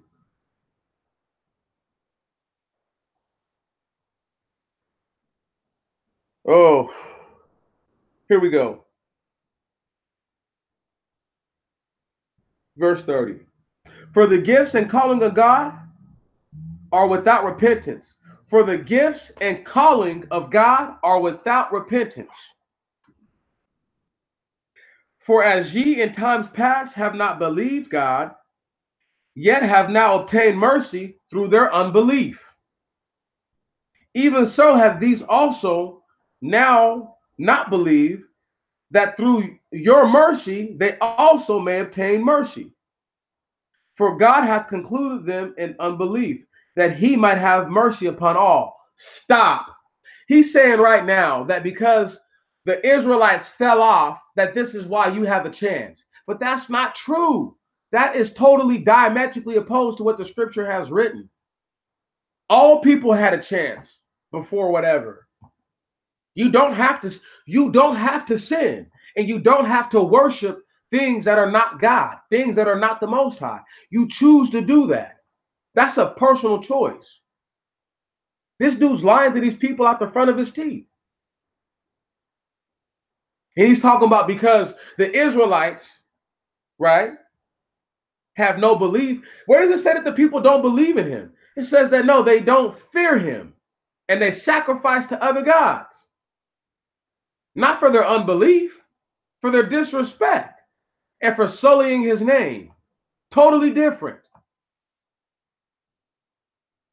And if you want to say their unbelief, I guess you could say that they didn't believe that they might get cursed, but that is not what he's saying. That is not even close to what he said. Verse 33. Oh, the depth of the riches, both of wisdom and knowledge of God. How unsearchable are his judgments and his ways past finding out. For who hath known the mind of the Lord? Or who hath been his counselor? Or who hath first given to him, and it shall be recompensed unto him again? For of him and through him and to him are all things, to whom be glory forever. Amen. Now, he tried to make that seem like a prayer, but that ain't no prayer. That ain't no prayer. He was talking to those people, okay? He was talking to those people. Let me tell you who Paul was while I get ready to go ahead and chop this little picture down so I can look at what people are saying. What up, Tammy? What up, Martin? Hey. So check it out. Paul, I know it's crazy to say this, but like, Paul is like one of the first Dr. Feelgoods, preacher Feelgoods. He's one of the first ones. I'm not going to say he's the exact first one, because there's a lot of wicked dudes in the book of the Maccabees who I have yet to really touch on and talk about. But Paul is like one of those dudes who's like, if Paul was a pastor right now, he'd be like what TD Jakes was on steroids 8 years ago, when TD Jakes was pretty much at his pinnacle, 9 years ago, something like that, when he was, probably at his crescendo. Any one of those big dudes, at their crescendo, at their, at the top of their game. There's so many things I want to touch on, y'all, and talk about. Some of them don't matter. Some of them do matter. While I still got a little gas in the tank and I still got just a little bit left, I will touch on it. I'll do that right now because I have the Apocrypha in my lap. Give me one moment, please. Okay. So I'm not going to jump all over the Maccabees like I do the regular scripture. There's a lot of stuff that happens in the Maccabees. I might even start a little thing starting tomorrow where I read through a chapter a day of this stuff. It's history. It's the book of the Maccabees is history. Even though it's in the Bible as the Apocrypha, it's history. But let me stop talking and let me start reading. So, do y'all want to hear about Alexander again? I think I should talk about him again. And so this is verse 1 of chapter 1 of the Maccabees. And it happened after that, Alexander, son of Philip, the Macedonian, who came out of the land of Kittim, had smitten Darius, king of the Persians, and Medes, that he reigned in his stead, the first over Greece. So he's the first Macedonian to reign over Greece. And made many wars and won many strongholds, and slew the kings of the earth, and went through to the ends of the earth, and took spoils of many nations, insomuch that the earth was quiet before him. Whereupon he was exalted, and his heart was lifted up, and he gathered a mighty strong host, and ruled over countries and nations and kings, who became tributaries unto him. And after these things he fell sick, and perceived that he should die. Wherefore he called his servants, such as were honorable, and had been brought up with him from his youth, and parted his kingdom among them, while he was yet alive. So Alexander reigned 12 years and then died. And his servants bare rule, every one in his place. And after his death, they all put crowns upon themselves. So did their sons after them many years. And evils were multiplied in the earth. Stop right there. Now, it didn't say that evil wasn't done in the days of Alexander, but they're saying that after Alexander, because the earth was quiet before him, that they were multiplied in the earth when he died. Verse 10, and there came out of them a wicked root, Antiochus, surnamed Epiphanes, son of Antiochus the king, who had been in hostage to Rome, who had been in hostage at Rome. And when he reigned in the 137th year of the kingdom of the Greeks, in those days went out of Israel wicked men, who persuaded many, saying, let us go and make a covenant with the heathen that are round about us. For since we departed from them, we have had much sorrow. So this device pleased them well. Verse 13, then certain of the people were so forward herein that they went to the king, who gave them license to do after the ordinances of the heathen. Whereupon they built a place of exercise at Jerusalem according to the customs of the heathen, and made themselves uncircumcised, and forsook the holy covenant, and joined themselves to the heathen, and were sold to do mischief. So what up, Andre? I'm not sure if you can uncircumcise yourself, but if you can, these guys did it. Otherwise, it's talking about they became undisciplined. But just listen to how they throw that out there. That they made themselves uncircumcised, and forsook the holy covenant, and joined themselves to the heathen, and were sold to do mischief. Wow. So when it says sold to do mischief, you could say that they were literally sold to people and did mischief, or you could say that they were given to mischief because they sold out. Verse 16. Now when the kingdom was established before Antiochus, he thought to reign over Egypt, that he might have dominion over two realms. Wherefore he entered into Egypt with a great multitude, with chariots and elephants and horsemen, and a great navy, and made war against Ptolemy, king of Egypt. But Ptolemy was afraid of him and fled, and many were wounded to death. Thus they got the strong cities in the land of Egypt, and he took the spoils thereof. And after that, Antiochus had smitten Egypt, he returned again in the 143rd year, and went up against Israel and Jerusalem with a great multitude, and entered proudly into the sanctuary, and took away the golden altar and the candlestick of light, and all the vessels thereof, and the table of the shewbread, and the pouring vessels, and the vials, and the censers of gold, and the veil, and the crowns, and the gold ornaments that were before the temple, all which he pulled off. He also took the silver and the gold and the precious vessels.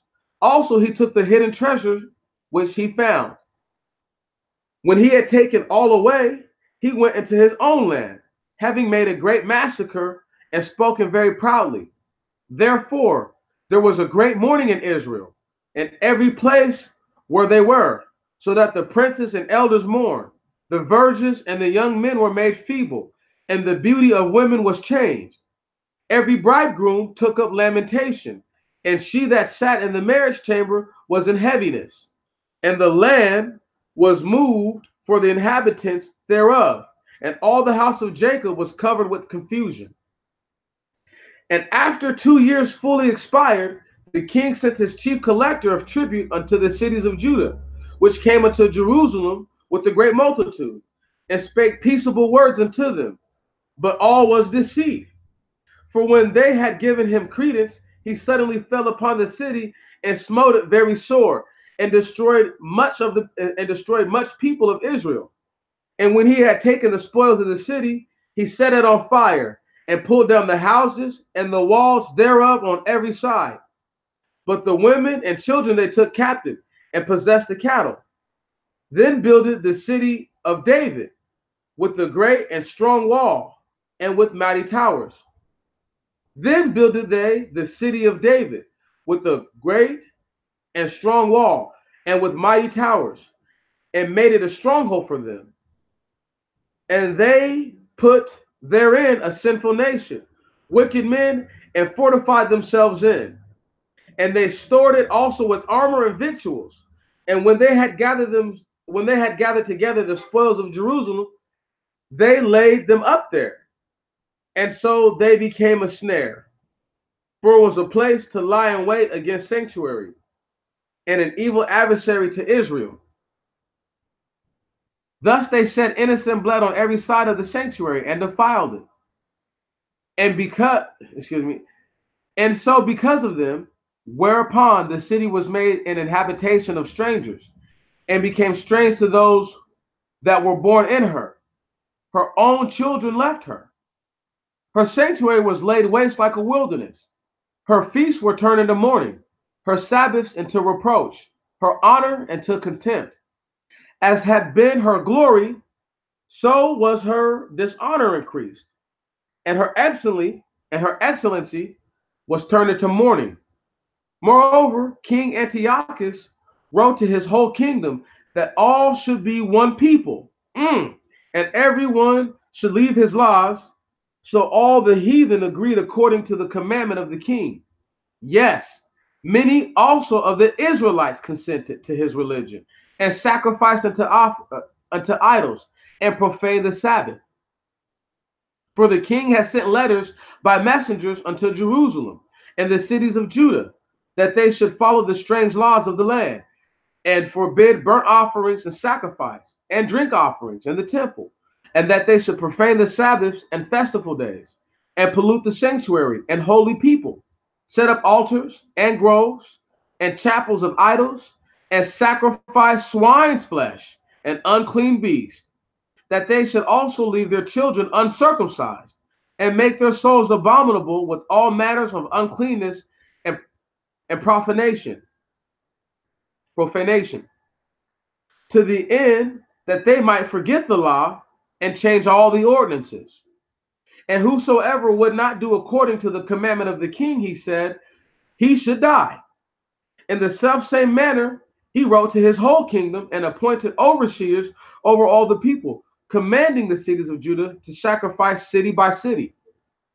Then many of the people were gathered unto them, to wit, everyone that forsook the law, and so they committed evils in the land, and drove the Israelites into secret places, even wheresoever they could flee for succor. Now the 15th day of the month of Caslu. Don't know who that guy is. Never heard of him. I'll look him up pretty soon. In the 100th, 40th, and 5th year, they set up the abomination of desolation upon the altar. Did you hear that? In the 15th day of the month of Caslu, there we go, that's a month. In the 100th, 40th, and 5th year, they set up the abomination of desolation upon the altar, and builded idol stars throughout the city of Judah on every side, and builded idol altars throughout the cities of Judah on every side. and burnt incense at the door of their houses and in the streets. And when they had rent in pieces the books of the law which they found, they burnt them with fire. And wheresoever they found anyone with the book of the testament, or if any consented to the law, the king's commandment was that they should put him to death. Thus they did by the authority unto the Israelites every month, to as many as were found in the cities. Now the 25th day of the month they did sacrifice unto the idol altar, which was upon the altar of God, at which times, according to the commandment, they put to death certain women that caused their children to be circumcised. And they hanged the infants about their necks, and rifled their houses, and slew them that had circumcised them. Howbeit, many in Israel were fully resolved and confirmed in themselves not to eat unclean things. Wherefore they chose rather to die, that they may not be defiled with meats, and that they might not profane the holy covenant. So then they died. And there was a very great wrath upon Israel.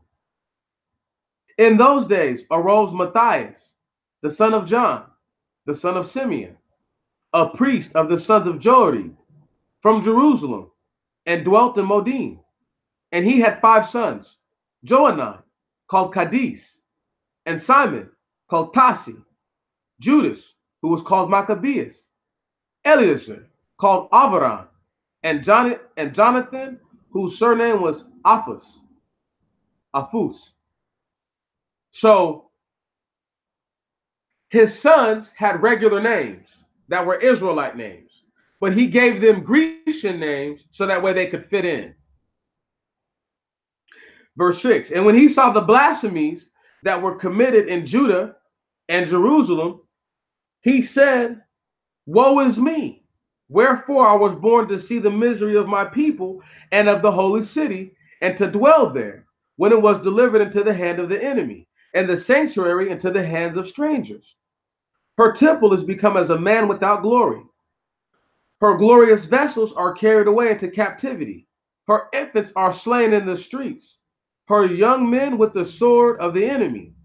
What nation hath not had part in her kingdom and gotten of her spoils? All her ornaments are taken away. Of a free woman she has become a bondslave. And behold, our sanctuary, even our beauty and our glory, is laid waste, and the Gentiles have profaned it. To what end, therefore, shall we live any longer? Then Matthias and his sons rent their clothes, and put on sackcloth, and mourn very sore. In the meanwhile, the king's officers, such as compelled the people to revolt, came into the city Modin to make them sacrifice. So in the meanwhile, the king's officers, such as compelled the people to revolt, came into the city of Modin, and to revolt to mean to go against the law, to make them sacrifice. And when many of Israel came unto them, Matthias also and his sons came together. Then answered the king's officers and said to Matthias, on this manner, thou art a ruler and an honorable and great man in this city, and strengthened with sons and brethren.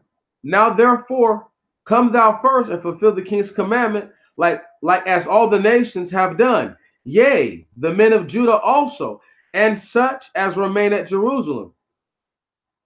So shalt thou and thy house be in the number of the king's friends, and thou and thy children shall be honored with silver and gold and many rewards. Then Matthias answered and spake with a loud voice, thus all the nations that are under the king's dominion obey him, and fall away every one from the religion of their fathers, and give consent to his commandments. Yet will I and my sons and my brethren walk in the covenant of our fathers. God forbid that we should forsake the law and the ordinances. We will not hearken to the king's words, to go from our religion either on the right hand or the left. So just check it out. With all those things right there said, I want to touch on a couple big major things. Outside of Matthias saying all this stuff, notice that the guy comes there, right? And he's like, look, the people of Judah have already done it, and the people who live in Jerusalem already do this stuff. We'll make you rich if you do it, bro. We'll pay you. And notice how the Grecian dude denotes that it's religion, or it's a Greek book. The Septuagint is a Greek instrument. The concept of religion was known about, or at least it was devised back then. Just throwing that out there. So they knew that this is our belief, where they could have just said our faith. However, I just wanted to say that and to put that forward. Now, when he had left speaking these words, there came one of the Jews in the sight of all to sacrifice on the altar, which was at Modim, according to the king's commandment. Which thing, when Messiah saw, he was inflamed with zeal, and his reins trembled. Neither could he forbear to shew his anger according to judgment. Wherefore he ran and slew him upon the altar. Also the king's commissioner, who compelled men to sacrifice, he killed at that time, and the altar he pulled down. Thus dealt he zealously for the law of God, like as Phineas did unto Zambri, the son of Salam. This is when Phineas ramrodded old boy with the damn spear or whatever. He killed dude and the chick in the temple. And Matthias cried throughout the city with a loud voice, saying, whosoever is zealous of the law, and this is where the zealots come from. You know what I'm saying? You know, this is where they come from. Okay, this is where extreme groups come from. However, let's just keep on pushing.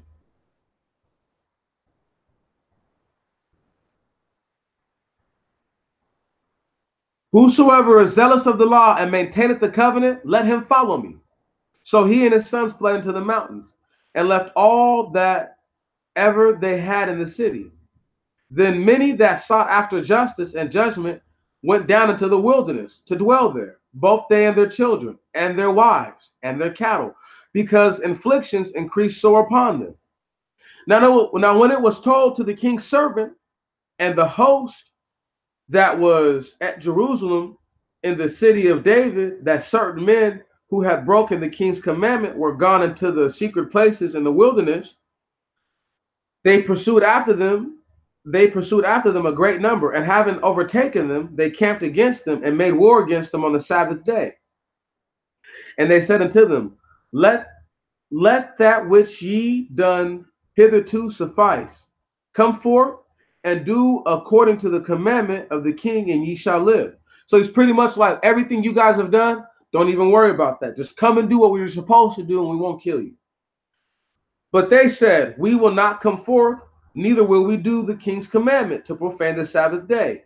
So then they gave them the battle with all speed. Howbeit they answered them not, neither cast they a stone at them, nor stopped the places where they lay hid. Nor stopped the places where they lay hid. But said, let us die all in our innocency, innocency. Heaven and earth shall testify for us that they put us to death wrongfully. So they rose up against them in battle on the Sabbath and slew them, with their wives and children and their cattle, to the number of 1,000 people. Now when Matthias and his friends understood hereof, they mourned for them right sore. And one of them said to another, if we all do as our brethren have done, and fight not for our lives and laws against the heathen, they will now quickly root us out of the earth. At that time, therefore, they decreed, saying, whosoever shall come to make battle with us on the Sabbath day, we will fight against him. Neither will we die all as our brethren that were murdered in the secret places. So listen to this right here. And this goes with what the Messiah said about circumcising somebody on the Sabbath, making somebody whole. There will be no more Sabbath, dog, if you don't live through this.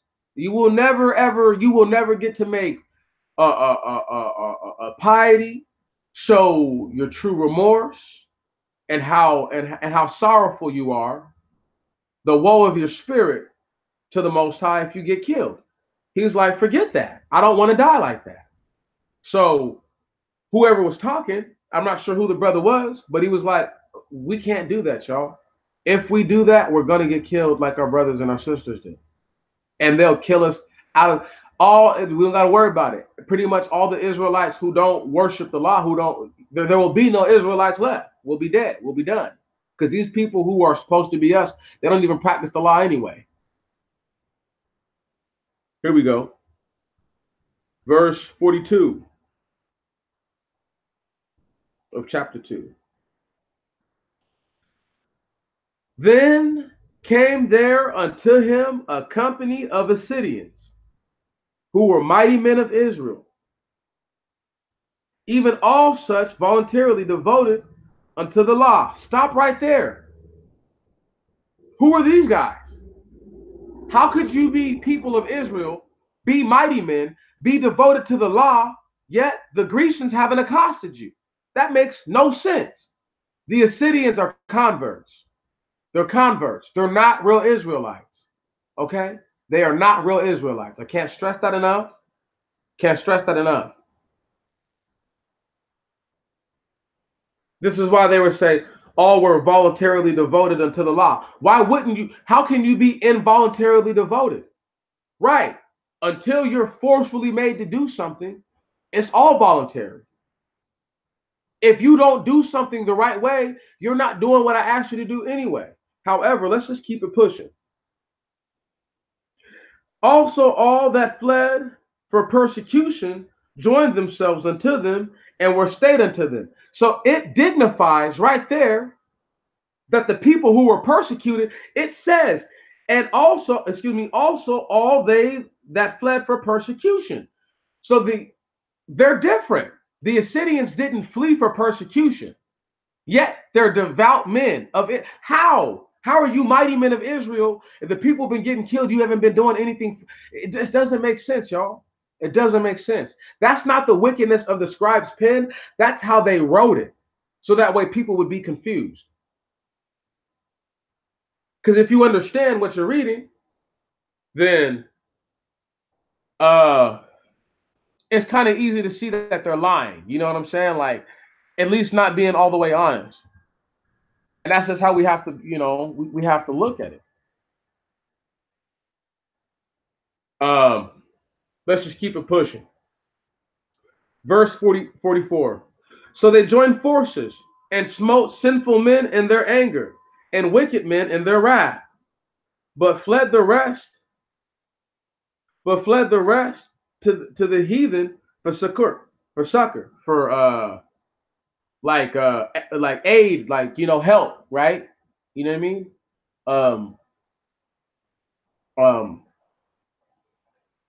But let's just read that again so that way we understand what just happened. Then came there unto him a company of Assyrians. So while they're there, these Assyrian dudes show up, who were mighty men of Israel. Once again, these are all things that the people who wrote, they imply these things. That's an implication. That's not a fact, because the Assyrians aren't a group of people that nobody knows about. Even all such as were voluntarily devoted unto the law. So none of these dudes were forcibly converted to the law. Also, all they that fled for persecution joined themselves unto them and were stayed unto them. So they joined their forces and smote sinful men in their anger and wicked men in their wrath. I'm not going to skip too far forward, but later on in the book of Maccabees, there comes this wicked ass dude, Alchemist, and he pretty much says that the Assyrians won't suffer peace in the region. That's it right there. But it's their anger and their wrath is how they're fighting these dudes. These are nothing more than heathen barbarians who came down. They were looking for a fight, and they were like, fuck it, let's just join these guys and fight with them. Because they wanted to believe anyway. But I also believe that this was the beginning of the end for any form of resistance. Right there. That was the beginning of the end. Not just Judas Maccabeus trying to join forces with the Romans, but that particular moment with his father was the beginning of the end. Verse 45, then Matthias and his friends went round about and pulled down the altars. And what children soever they found within the coast of Israel uncircumcised, they circumcised valiantly. They pursued also after the proud men, and work prospered in their hand. So they recovered the law, and so they recovered the law out of the hand of the Gentiles, and out of the hand of the kings, and out of the hand of kings, neither suffered they the sinner to triumph. Now, when the time drew near that Messiah should die, he said unto his sons, now have pride and rebuke gotten strength, and the time of destruction and wrath of indignation. Now therefore, my sons, be ye zealous for the law, and give your lives for the covenant of your fathers. Call to remembrance what acts our fathers did in their time. So shall ye receive great honor and an everlasting name. Was not Abraham found faithful in temptation, and was imputed unto him for righteousness? Joseph, in the time of his distress, kept the commandment and was made Lord of Egypt. And Phinehas, our father, once again, because they're from the Levite bloodline. This is why he says their father. And Phinehas, our father, and being zealous and fervent, obtained the covenant of an everlasting priesthood. So this is why he can say that. Jesus, for fulfilling, and that is, I'm not sure if that's Jeshua or Joshua, for fulfilling the word, was made a judge in Israel. Caleb, for bearing witness before the congregation, received heritage of the land. David, for being merciful, possessed the throne. David, for being merciful, possessed the throne of an everlasting kingdom. Elias, for being zealous and fervent of the law, was taken up into heaven. Ananias, Azarias, and Mazael, by believing, were saved out of the flame. Daniel, for his innocency, was delivered out of the mouth of lions. And thus consider ye throughout all ages that none that put their trust on him shall be overcome. Fear not then the words of a sinful man, for his glory shall be dung and worms. Today he shall be lifted up, and tomorrow he shall be not found, because he is returned into his dust, and his thought is come to nothing. Wherefore ye, my sons, be valiant, and shew yourselves men in the behalf of the law, for by it shall ye obtain glory. And behold, I know that your brother Simon is a man of counsel. Give ear unto him always. He shall become a father unto you. As for Judas Maccabeus, he hath been mighty and strong, even from his youth up. Let him be your captain, and fight the battle of the people. Take also unto you all those that observe the law, and avenge ye wrong of your people. Recompense fully the heathen, and take heed to the commandment of the law. So he blessed them, and was gathered to his fathers. And he died in the 146th year. And his sons buried him in the sepulchres of his fathers in Modin. And all Israel made great lamentation for him. I'm going to stop for a second, because I'm at chapter 3 right now of the first Maccabees. And I kind of just want to just really elaborate all the stuff that's going on. Now, I love my people to death.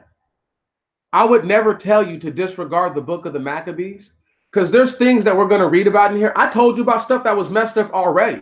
There's other things I didn't fine tune and like focus on it, but they're messed up and I know it. So I'd rather at least have enough sensibility to say to you, hey, how about this? How about these dudes were trying their best because they didn't want to follow the laws of these heathens. So the only way you were going to live back then is if you ran for the hills and stayed hidden, right? Or, I know it seems crazy, you do what they did. You fight back. Now, they don't have a perfect reputation to this day. They don't. I'm putting together a little video right now about the Assyrians and about how they became the Pharisees. I've already talked about this before, but I'm going to really stress it with this different information. How the Assyrians became the Pharisees. Facts. These same Assyrians or Pharisees are the same people who became known as the Israelis. Facts. These same dudes wrote the Talmud. Facts. Man, it's so crazy that like, and then when we read even more into the book of the Maccabees, you know, you guys are going to really see it yourself. I think I'm going to give it a break. I think I'm going to read a little more and then I'm going to give it a break after that. These chapters are really, really, really, really long. There's a lot going on. You know, I don't want to keep compounding the stuff and keep, you know, compounding the same thing, you know, or laying too much on and laying it on too thick. So I would rather I'd rather it not be like that. And here we are. I'm gonna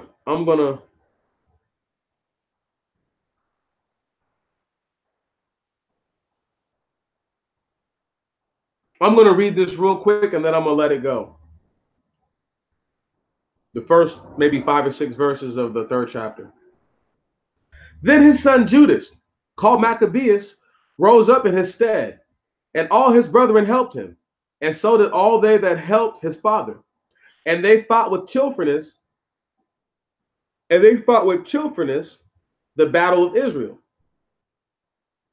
See, he got his people great honor, and put on a breastplate as a giant, and girt his warlike harness about him, and he made battles protecting the host with his sword. Stop right there. When it says he put on a breastplate as a giant, that means that obviously giants wear breastplates. I'm not saying that everybody else who was riding with him didn't have one, but maybe everybody didn't have one. So maybe they were like, you know, he's such a badass for like having a complete set of like actual fighting gear. This is just small little stuff to think about. And then listen to this right here. What does it say? And girt his warlike harness about him, and he made battles, protecting the host with his sword. So they had a host with them. Now, this wasn't right then and there, but it's just speaking on the host that he had. This is crazy. In his acts, he was like a lion, and like a lion's whelp, roaring for his prey. For he pursued the wicked, and sought them out, and burnt up those that vexed his people. Wherefore the wicked shrunk for fear of him, and all the workers of iniquity were troubled, because salvation prospered in his hand. He grieved also many kings, and made Jacob glad with his acts, and his memorial is blessed forever. Moreover, he went through the cities of Judah, destroying the ungodly out of them, and turning away the wrath from Israel, so that he was renowned unto the utmost part of earth. He was received unto him such as were ready to perish.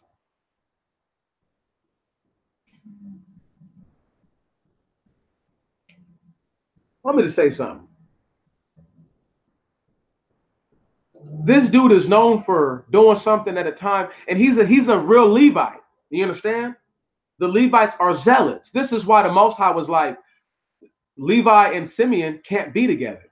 Do you hear what these dudes did? These are just Levites all by themselves. They're not Yehudites. They're not Benjamites. And they're getting down. So, and it's because they have that I'm not playing this game with you. I'm not playing that. And that's the whole mentality. He's not playing around with nobody. So people can feel like, oh, they did wrong. Yeah, I think that some of the things they did were wrong. One of the first things I ever noticed when they did it was as soon as he joined the allegiance with the Romans, and we'll get to that, just not today, he gets messed up. He dies soon thereafter that. What are the chances of that? That he would make allegiance with the same people that he's calling heathens and all this other stuff. Yet, you think that that's going to change something. He thought that was going to help him, and it didn't. It got him killed. So ultimately, he got what he deserved. If you want to say, oh, he did all the wrong things, he got killed in the end. And look what happened to the Israelites anyway. So I'm not saying that, oh, yeah, it was righteous what they did, but I understand. I don't have to necessarily agree with everything they did, but I most definitely understand.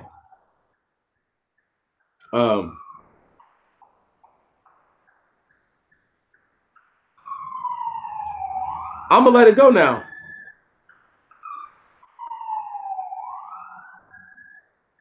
I'm gonna let it go. I'm just gonna let that ride because I'm getting ready to be done with this. This live stream.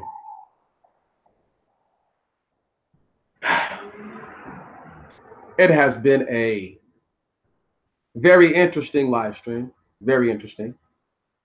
To say the least, I do believe that while some of it is not exactly together and what they mean to scripture, I think it all still is important. Even more than that, when we look at what really happened to the Israelite people, when we understand that they gave way to sacrificing to strange gods and this, that, and the other, they were already predisposed to doing these types of things. So when these Grecians came through, we're like, yeah, you should sacrifice rabbits and tortoises and everything, dirty little crows, all of it, anything you can sacrifice, pigs, all of it, sacrifice it all, right? I'm not making an excuse for the Israelites, but if you guys remember what we read earlier, they didn't keep the ordinance of the Most High, right? They sacrificed and served other gods. Even Solomon did this, so-called wisest man ever. So we have to at least be honest with ourselves and say, hey, well, if that's the truth, if that's the case, these people who were wrong already, what changed in the environment from the days of the Maccabean revolt to the days of the Messiah? I want y'all to really think about that. Why weren't they still trying to force the people to do that? The simple answer is that it wasn't the Greeks anymore who had the Israelites under control. It was the Romans. That's deep, huh? But the same Roman people are the same group of people that the Israelites trusted to help them and ended up getting screwed over by. It's amazing. It's amazing. So who are we supposed to believe, or what are we supposed to believe when we read it if we don't look at the entirety of the situation, like how this happened? Why did it happen? Who did it happen to? Where and when? All these things are so important. And if they're overlooked or overreached in any way, shape, or form, a person is going to say things that either they're going to have to go back. Like many times I've had to go back and correct myself. All the time I listen to what I say. And I'm like, I might have to go back and fix that because I start reading something and I start feeling differently. That's why I have no problem correcting what I say. I was reading something just in this right here where it says that Matthias and these guys, when they found all the people who were uncircumcised, all the young men, you know, and I'm pretty sure that Judas has a very similar situation, but if not, I may have mistaken Judas for Matthias a long time ago. I'm not sure. It's been like a year since I read it, over a year, you know, yeah, well over a year, really. That was back in 2016 when I read that stuff. Holy crap. Anyway, that's my point. Is that these dudes are trying to do the right thing. Like the Messiah said, right? You're gonna kill a man? You're gonna kill me for circumcising this dude on the Sabbath day? You're gonna kill me for making him whole? Really? Really? Right. And people don't even understand the environment before the Messiah. The stuff I'm reading to you happened way before him. At least 100 years, at least, if not more than. And that should give people a great deal to think about. Because when the New Testimony starts off, it just starts off talking about the genealogy of this Jesus dude. It doesn't even begin to explain the environment of the wicked Romans and of the wicked Grecians. Doesn't even begin to.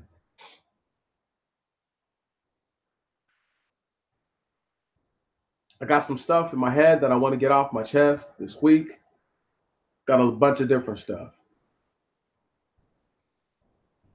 Pray for me, y'all. Like I'm going to pray for you. Can't stress it enough. That's all we got. I'm not perfect. Court was all right. You know, court was cool. I don't have court till the 7th of next month. And then I have it again on the 29th of next month. One in Seattle, one in Tacoma.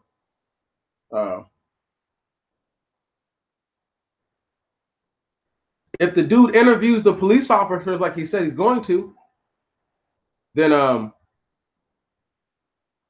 we'll see what happens. You know, we'll see what happens. Because the interview of the police should change everything. When I send this young lady whose card I just pulled out of one of my Bibles, when I email her all the things that she asked me to email her, and I just make a couple basic requests, depending on how she goes about, you know, the things with the prosecutor out there in Seattle, I could very well be done with both of those things next month. But then again, they could try to drag this shit into next year because this is how they get paid.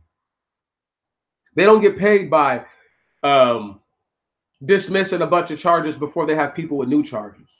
You see what I'm saying? They wait till the court docket fills up, and the people who are least likely to be convicted during a jury trial, who haven't taken a deal, won't take a deal, don't plan on doing that. Those are the people that they're like, okay, you know what? Let's just see if we can't work it out to where we can do this, this, and this with them instead.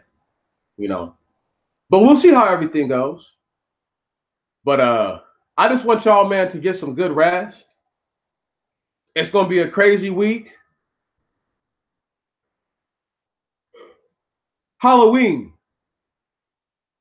is in about 10 days. Funniest thing in the world. You know, let me just. I wasn't even going to talk about that, and I'll briefly touch on it, and right after I talk about this Halloween thing. Halloween, the Grecian understanding of the two words hallow being holy and ween being evening. So the thing means holy evening. And it was pretty much tantamount to like the Day of the Dead for the Grecians. Highly revered day, highly sacred day.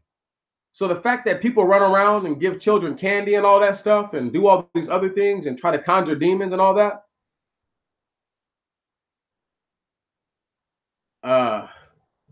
I mean, it's just, that's all I can really come with. That's all I got.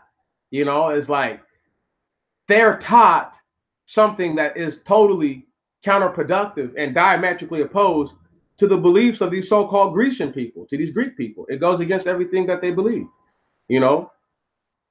Just because they were heathens to the Israelites doesn't mean that they were that they weren't civilized to someone else. So yeah, just be careful, because we have a lot of people who have ulterior motives, and they take these days and they take these moments totally way out of context, way out of proportion. And I don't want anybody to find themselves having to defend themselves from a crazy person, you know. But do what you must to stay alive. And just to briefly touch on yesterday, while I ended out,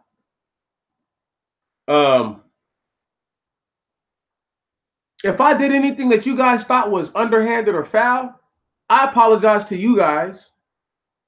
But I thought it was in-house. You know, I thought it was in-house yesterday. You know, so I'm not really tripping. And thanks for the thumb down, family, whoever you are, appreciate it. So, you know, I thought the whole manner was an in-house manner. I felt like if I had went to his channel and did the same shit, I've only ever asked this guy questions, not tried to impose my what I believe on him. I've even given scriptural basis to the things that I'm saying. But some dude who's not you, supposedly, so a guy comes in here talking just like you, Martin Etta, just like you, right? Talking just like you talk. Yet, I can't assume that that's Martin Etta until otherwise. Now, Martin Etta calls himself Martin Etta. Martin Etta ain't no fake, phony, or fraud. Tammy Bowser's Tammy Bowser, and Andre Wickham is Andre Wickham. Can you dig it? You're you, so I don't have to worry about knowing that I'm dealing with a fake, a phony, or a fraud.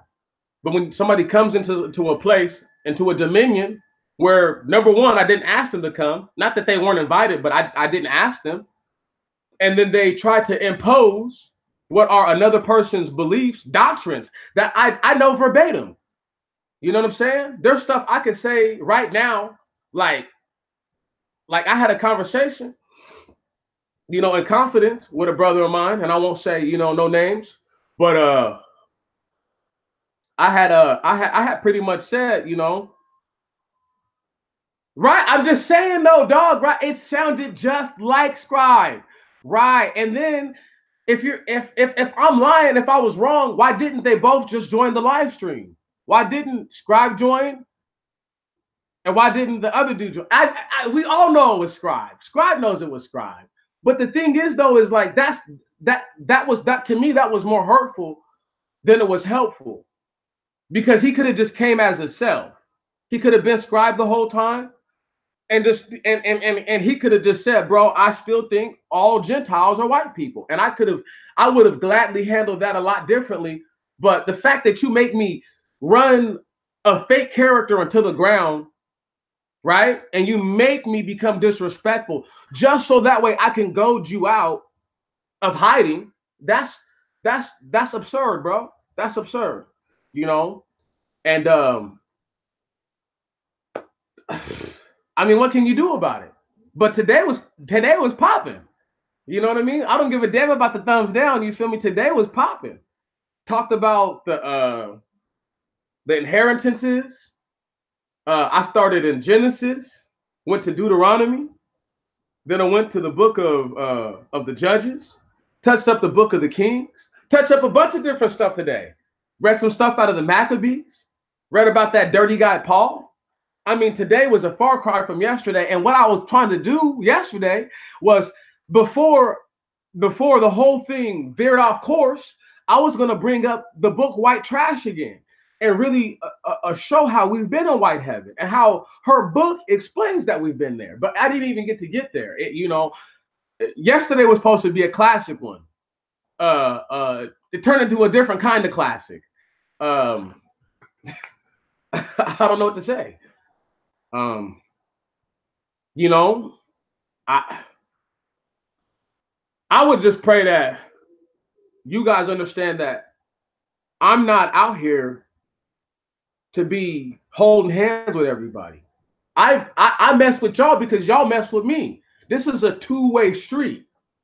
We have a relationship. Okay? This is that we have a relationship. Everyone here. Here you go.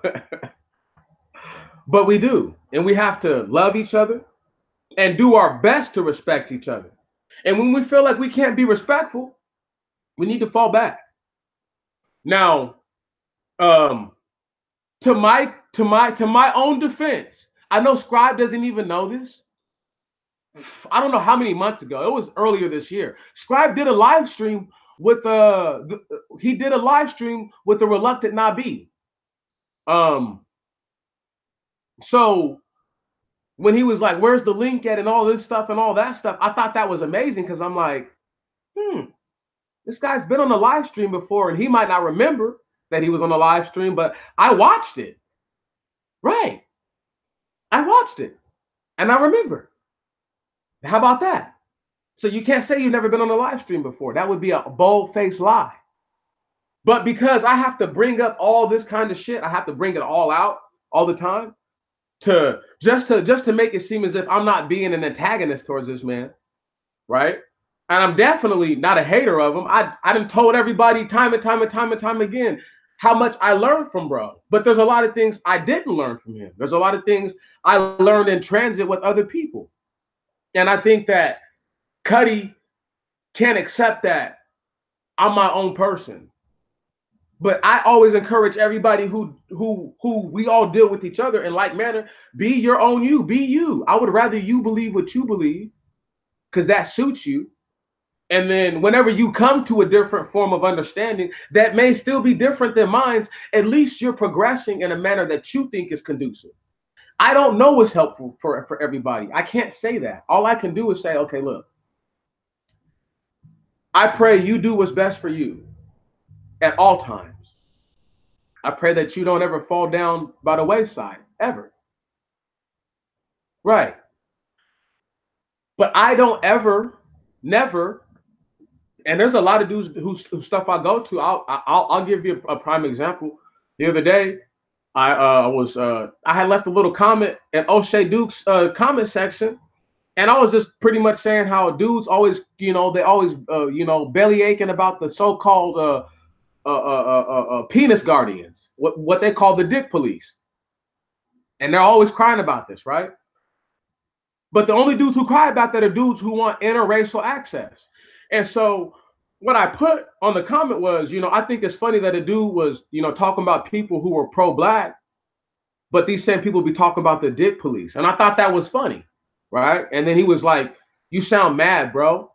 And then I gave him this long, drawn-out response, very articulated, didn't get disrespectful. There was no need to. But you know what O'Shea didn't do or make it hard for me to do? Is he didn't go and say, "Oh, man, you being a real bitch right now just because you don't agree with what I'm saying." No. Neither did I go to O'Shea's channel, put money into the super chat, and then ask a question that I'm going to answer my damn self. You don't need my answer. You don't need my input or my thought if you already got the answer, dog. Now, if you want to know that I'm wrong about something, right, you could impose your belief and just say, "This is what I know to be the truth because of this, this, and this." Now, based on what I know to be the truth, I can say, "Well, this is what I know to be the truth based on this, this, and this." You have more facts, but the facts that I have are far more robust. One of my facts almost encapsulate all of the facts that you have. So when things like that are the case, you can't change what somebody's thinking. You can't stop how somebody's thinking. I don't know how long it's gonna take for this court stuff to get over with. But as soon as it's done and over with, y'all, I'm gonna start to put in the paperwork to get my passport proper, to get all this shit right. Um, haven't needed one, haven't been in the military in years, you know. And anyway, long story short, short story shorter, when I get my passport and I have the ability to start to procure the funds to go to Geneva, I got to order a damn charger for my Apple laptop. My charger died for it, so I haven't been able to finish that book. But as soon as I get a charger for that, that's done. I'm gonna email Timmy Bowser a rough copy. She's gonna give me the instructions as to what to punctuate, how to make it sound better, all that stuff. She'll send that back to me, her revision of it, and then I'll fine tune it, and then I'll officially make it a little book on on um on the Apple iBook store.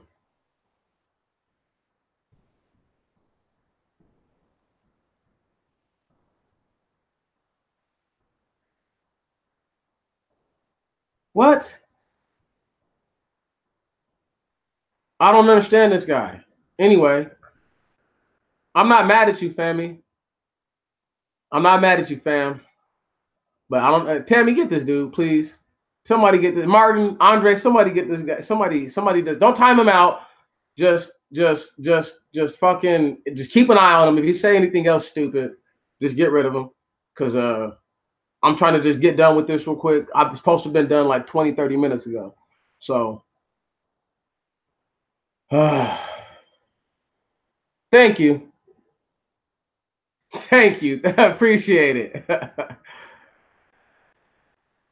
uh, these guys. Anyhow, somebody go ahead and block this guy. He's tired. He's tired.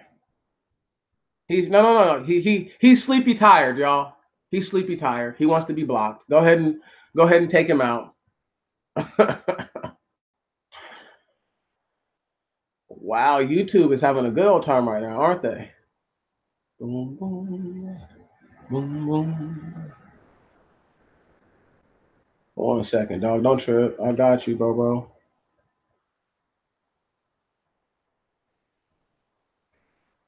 Uh,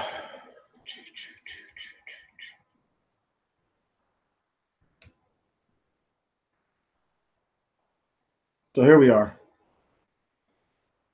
Trying to get all my paperwork right so I can leave the country. I've been telling Andre, my plan isn't to go to Geneva and be like, oh, you owe us money. You owe us. No. My plan is to go to Geneva and intelligently, articulately present the information that proves that all so-called Black people are not the same genetically. To also present and articulate the fact that they used a notion of biblical proportions to enforce the enslavement of all these people. You see what I'm saying? Now, I know they're not going to retrograde anything for anyone, but it's to give Black people worldwide hope. Because they're going to be like, you know what? I never felt like one of those people.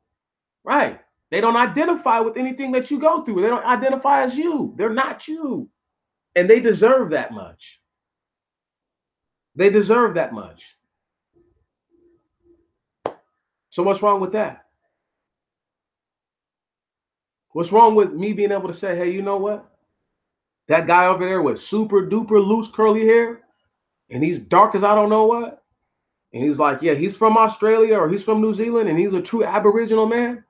I should be able to say, hey, you know what? He's not the same as me.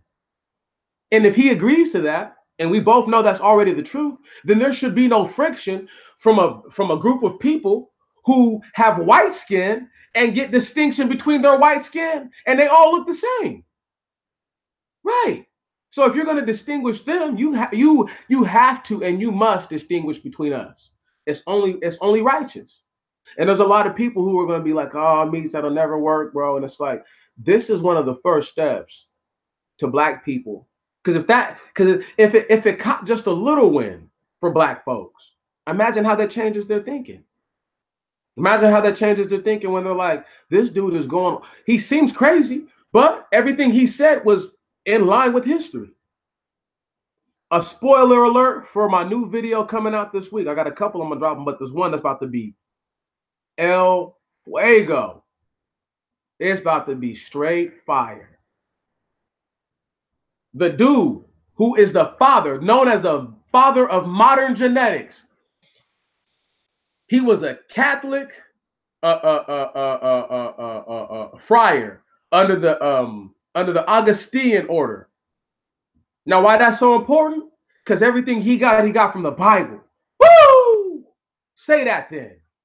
And what have I been saying about the book of Genesis and genealogy and the gene and genetic? What are the chances? What are the chances, y'all? Telling you. Knocking them down, standing them up. So, I'm getting ready to be up out of here. It has been a popping day. Hold on. And just so y'all know I ain't bullshit, let me go ahead and pull up one of these pages real fast, just so y'all can be like, oh shit, he's not playing. It's what it is. Where we go? Where we gonna go? Bam. Boom, bam, bang. Time to share this, and then I'm ending on this one. Literally leaving it alone on this. Check this out.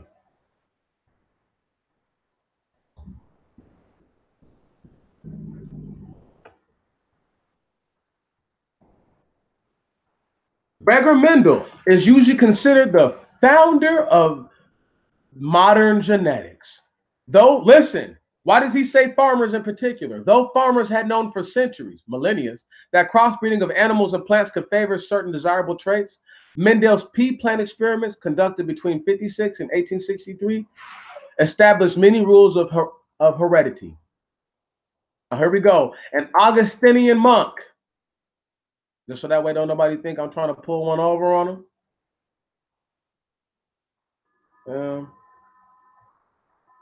Boom. What's this say?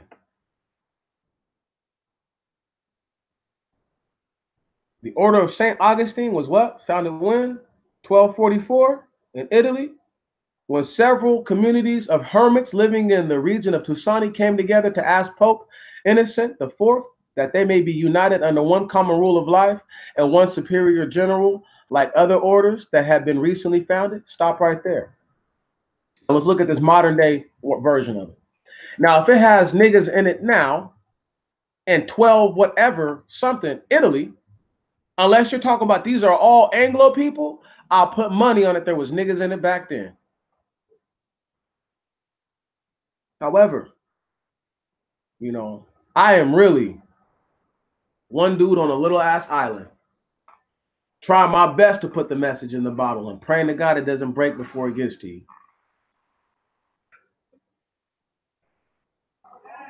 Salute you. And I love you guys so much. I really do.